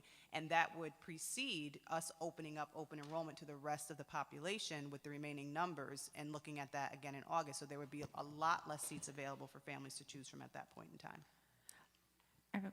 So how many open enroll in their neighborhoods? Like it's full, so they couldn't get into their neighborhood school, and so they're waiting? Are you asking how many children at North Albany are there because they were district open enrolled? No. You had mentioned that you wait until the neighborhood have enrolled. Correct. And that's just for kindergarten, or that's for? That's for all? everything. So then my question is, how many neighborhood kids go through that process of enrolling that weren't in school in their Oh, neighborhood? you mean how many kids enter the district not at kindergarten so that you get new kids you Do you know didn't what I'm expect saying? to come I back? didn't realize. A lot. I mean, I could have Central Reg pull the data for you, but a lot. So my question is, I guess I'm just wondering what does that mean about our philosophy? If we're saying we have neighborhood schools and the students didn't get into their neighborhood school, and then the next year they say, oh no, you'll get into your neighborhood school, it's your neighborhood school, there's always seats, and now we're kind of shutting those neighborhood seats down even further. I But guess I'm trying this to is a 1 year, Right, and I'm this trying- is not an ongoing. Right, I'm- Although I think one of the questions, I'm sorry, am I interrupting you? I'm just trying to get a sense of how many people or how many children that would impact if it's 2 or 3 or 20, 30, 40. I guess I just kind of want to wrap my head around what that number looks like, because I didn't quite realize it was that big of a neighborhood enrollment at that time. It's probably data I could pull pretty quickly, because each year we do our rollover information. But we put people in other schools pretty frequently, and do say to them at the end of the year, we'll see if there's space available at your home school and try to return you to your home school. Some parents say, I don't need to go back, I'm good. But other families, we do have to find a home for. And sometimes we're not able to return them to their home school because that first grade that was crowded is now the second grade that was crowded. So it's not unheard of for that to happen. The other piece I'd like to start thinking about, even if we can't completely think about it, is how the decision we make today or 2 weeks from now impacts us going forward. Because as I see these two options, option one would have been, but it sounds like we're leaning against it, basically extending the Arbor Hill open neighborhood catchment area. Option two really is defining North Albany as not having a catchment area. Correct. We've just decided North Albany doesn't have a catchment area, you don't have a neighborhood school, you always open enroll. That's not only an issue for next year, that's an issue for every child that moves into or is born in that district. Yep. And so that doesn't mean we're stuck with it forever. At some point, we could redraw the lines in a different way. Right. But at least for, say, 2021, we would assume that the decision we make today, unless we changed it, would play out in that way, that it would impact the open enrollment process for those kids going forward. Dr. Chator? Just philosophically, I think, the kids here are, we're taking the school away from them. So the rest of the district should be able to share the pain to make it equitable. So having preference for North Albany kids before open enrollment for everybody else, I'm in favor of. Ms. Lang? Okay, so I have another technical wrap my head around this. So how would that work with magnets? If a family moved in 2 years, let's say we keep this, right? And they move in and they go to their kindergarten, most likely they would have missed the magnet opportunity, and they would go into open enrollment in the entire district. I'm sorry, I'm not following. Say it Well, the again. magnet lottery would have been in March. Correct. But most people in their head to register for kindergarten would be that June, right, when you register for your neighborhood Right. school, and that family would then say, oh, I follow. okay, I didn't realize there was no neighborhood school here. How do I register my kindergarten or pre-K let's do kindergarten. Yep. First, they would then already have missed the magnet portion of it. They do continue to have those magnet Correct. lotteries on a monthly basis, which I understand. But I'm just trying to figure out those families that this is Albany. They live here, they buy a home here, they assume their 3-year-old, 4-year-old, 5-year-old is going to a school, you know, how does that? I mean, it seems like the magnet is somewhat disassociated from this. That is actually one of the things I like so much about what we ended up with doing with Magnet Pool, is that they could put their name in the Magnet Pool and draw for the next lottery, even if they do miss the lottery. I feel like I'm wondering if people have other specific questions. I mean, I think we've given assistant superintendents a lot to think about already. Ms. Krejci.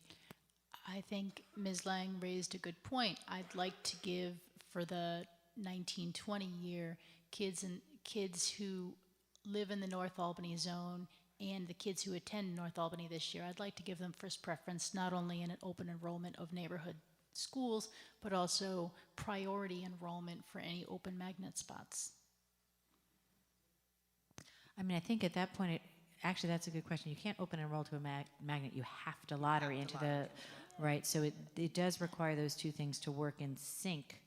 It could be that, I'm just thinking out loud, that we run a full lottery like we do for pre-K and include the magnet seats in there. So every seat in the district that we don't know has a small child sitting in it. That would virtually put them as a priority over anyone else who was in the wait pool for a seat. If we put the magnet seats in with every other seat in the district just for North Albany, that absolutely would do that. It's not. So any other brainstorms or thoughts that folks are having about this? So I guess what we're asking is that 2 weeks from now, you guys try and bring together a coherent idea from our disparate thoughts on this, and we start really thinking about how we're going to roll this out to families, because it's got to happen soon. Any other conversation or closing remarks from superintendent or assistant superintendents? They're busily taking notes. They're like brainstorming right there.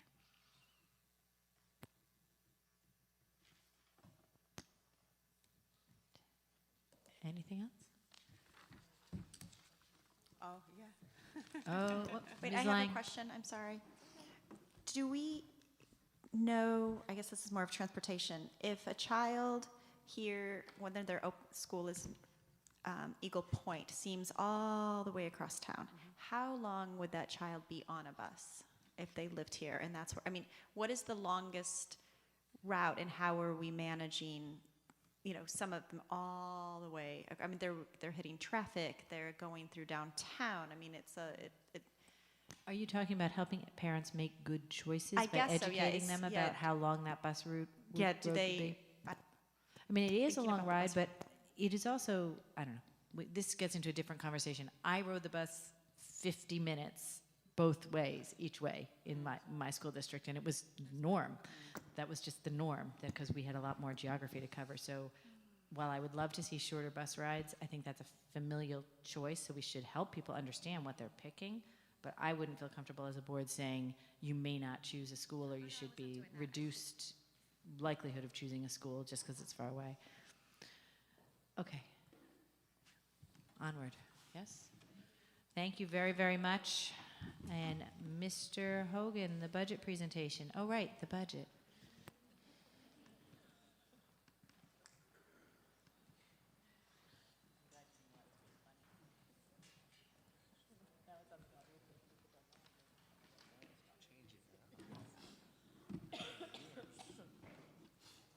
There's all of our lovely budget folders.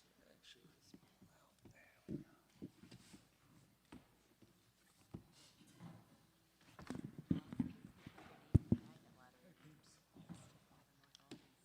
All right. Oh, we got a new one?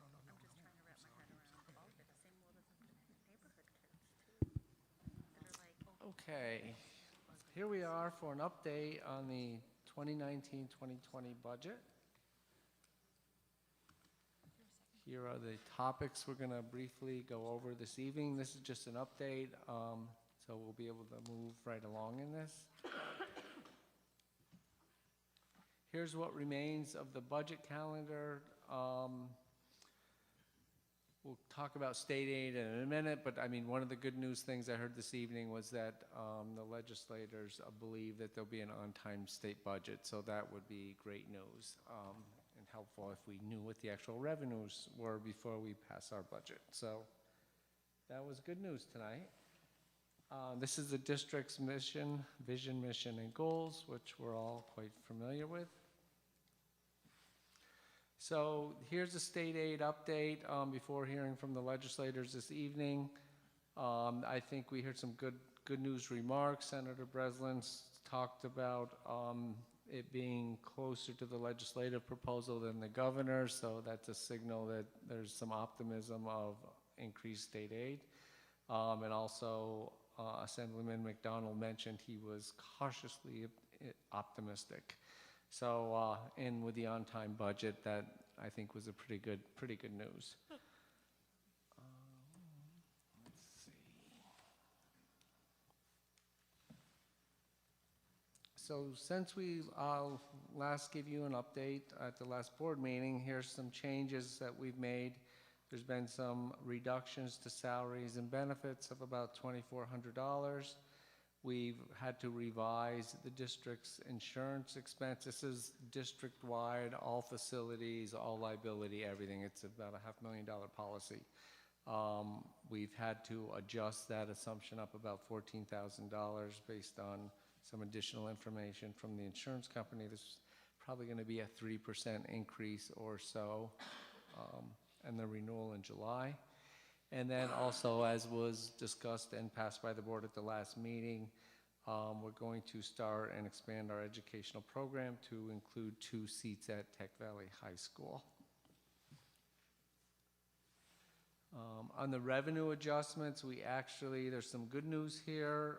We were actually to increase our special services non-component BOCES aid by $157,000.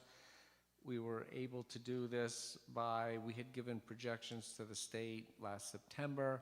We ran the real numbers now. There was about 243 additional students taking either CTE or business or marketing classes that qualify for this type of aid. So that's the reason we were able to update that. We've already resubmitted with the state the updated projections and confirmed that those numbers will hit and generate this additional revenue. We also went through with the assessment office as well very thoroughly.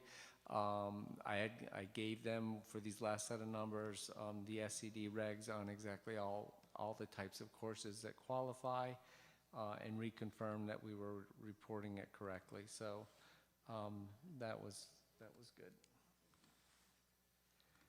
So here's where we ended up before adding what I'm going to add in a couple of minutes, the mandates and essential items.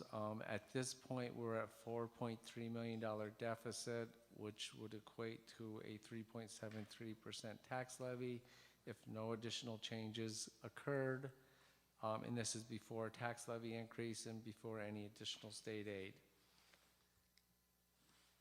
On the mandate slide, you have seen this. There's only one change since my last update. We were actually able to remove, there's a single rule through it on the screen, a registered nurse. We went through and looked at everyone's schedule and all the needs, and we're able to remove that. That was a reduction of $69,500. This package of mandates is $1.4 million in total.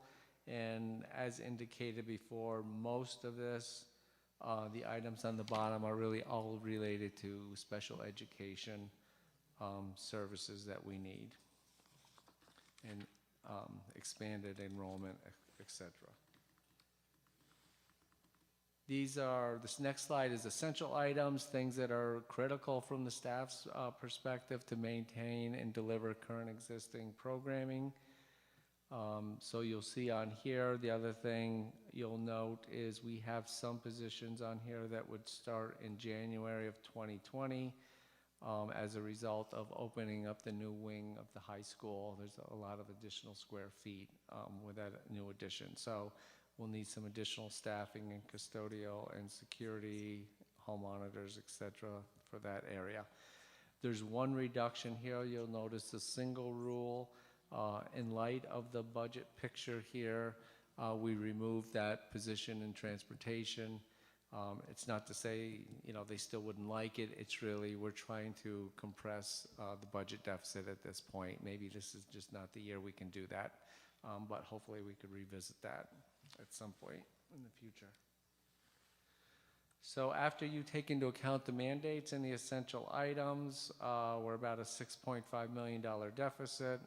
That would equate to a 5.6% tax levy. This actually is an improvement of about $233,000 since the last time I saw you. We still have quite a bit of work to do, and certainly would be open to some state aid to help us do that.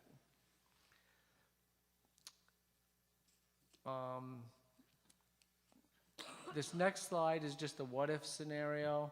We looked at currently where we are in the budget. The tax cap this year is 2.87%. And this is just a hypothetical scenario to kind of get us to a bottom line. But if we went out at the tax cap with a tax levy increase of 2.87%, and we were able to take the reductions in staffing due to some enrollment changes that we just discussed on the last presentation, we would still have about a $1.5 million deficit. That would cause us to either make budget, this could be a combination of things. State aid would be the nicest, easiest thing to occur. But if that couldn't close this gap, we could look at, we're already starting to look at staff as some contingency plans that we would have to talk about to make reductions in combination with some additional state aid, hopefully.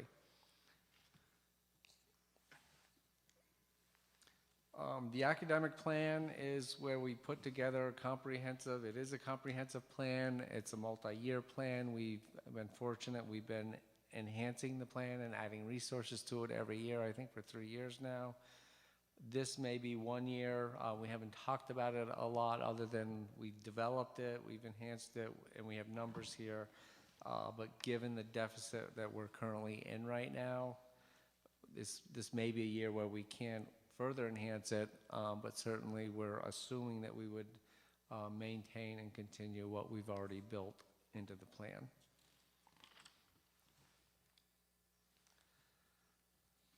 This slide hasn't changed since the last 2 weeks. I just wanted a snapshot of where we are in terms of the 2019-20 budget actually does assume some reliance on the use of our reserves and fund balance to subsidize the budget.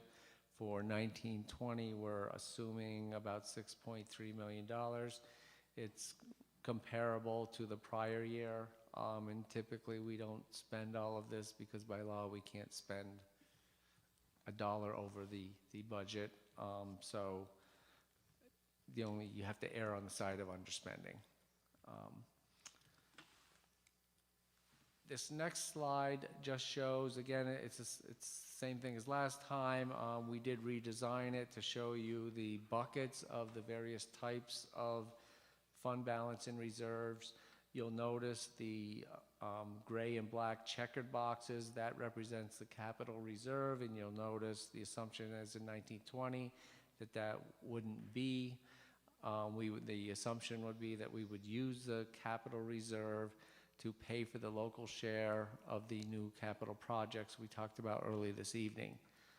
The good news about that, and we probably should have emphasized it more during the presentation, the capital projects we talked about tonight to create a new middle school in this building, and also do a 5-year facilities plan to maintain all of our other buildings.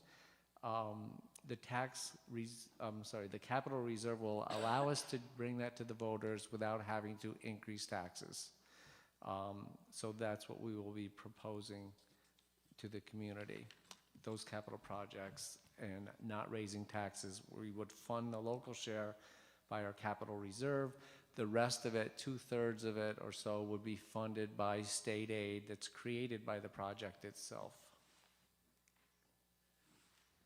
Here's just a quick review of our tax levy history. Over the last 5 years, we've really, I think, done a good job. On average, our tax levy has only increased a little over 0.5% annually for the last 5 years. We've been able to do that through a series of things, but one thing that definitely has helped is we've had some good state aid years. This is just a graphical presentation of a 2% line versus our tax levy increases. You'll see, and what reflects what I just stated, over the last 5 years, we actually have been under a 2% growth. And that brings us to the discussion part.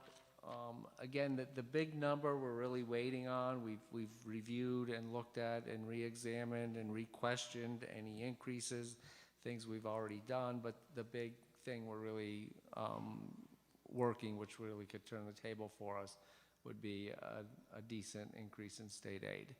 So we'll see how that goes, but as I said, if that doesn't go the way we need it or would like it, we will be coming forward with some additional plans to make some reductions. So with that, I will turn it back to the president for discussion. Board colleagues, do we have questions? Who would like to go first? Ms. Krejci. I had a question about the what-if slide, and it was the savings you project from reductions in staffing, the $1.666 million, that would be from that would be choosing option 2 or 3 for the middle school re-enrollment, right? But we save an additional $400,000 or so, an additional $3.5 million based on what we choose for re-enrolling the North Albany Elementary School students, right? Not $3 million. Not $3 million, no, $300,000, because you remember it was 1.7 to 2 million. Yeah, there were basically the savings would range from 1.6 to about 2 million, depending on how we re-enroll them. Right, and the option that we were leaning to based on tonight's conversation is the larger savings, right? Right, that would be toward the higher number of savings. So we only need $1 million in state aid. Who would like to be next?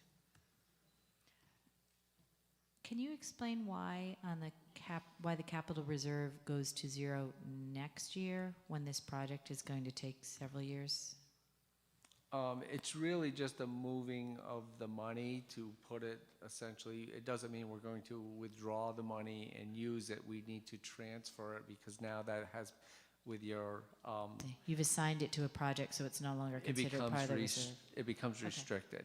That's once the helpful. voters agree to the plan and agree that capital reserve will be used to fund the local share. That's helpful and hard to understand from that slide. I don't know how it can be shown differently, but I didn't get it, but now I do. And have you started thinking, it's March, have you started projecting for the year end about where we might be versus budget and whether there might be any available funds for protecting us in the future by putting some money aside? Right, no, I haven't done that. Usually about this time of year I am doing that. But we've been doing a lot of volume with capital projects the last 2 or 3 months combined with the budget. So there's been a lot of things going on, but I do need to get back to that. Any other comments or questions on the budget? Otherwise, we meet again in 2 weeks when, by some miracle, there might be a state budget, or there might not. So we'll see. Yeah, and I guess I'm optimistic after tonight that there will be a state budget on time. So we should know a lot more next time we meet. Thank you very much. Sorry to keep you out so late, Ms. Permiero. That brings us to board committee reports. Do we have any board committee reports? Ms. Smith. So not really a report because you've got most of that directly tonight in previous discussions. But I did want to let the community know, the public know, that we have our next meeting scheduled for April 9th at 5:30 at Academy Park, where we will continue the discussions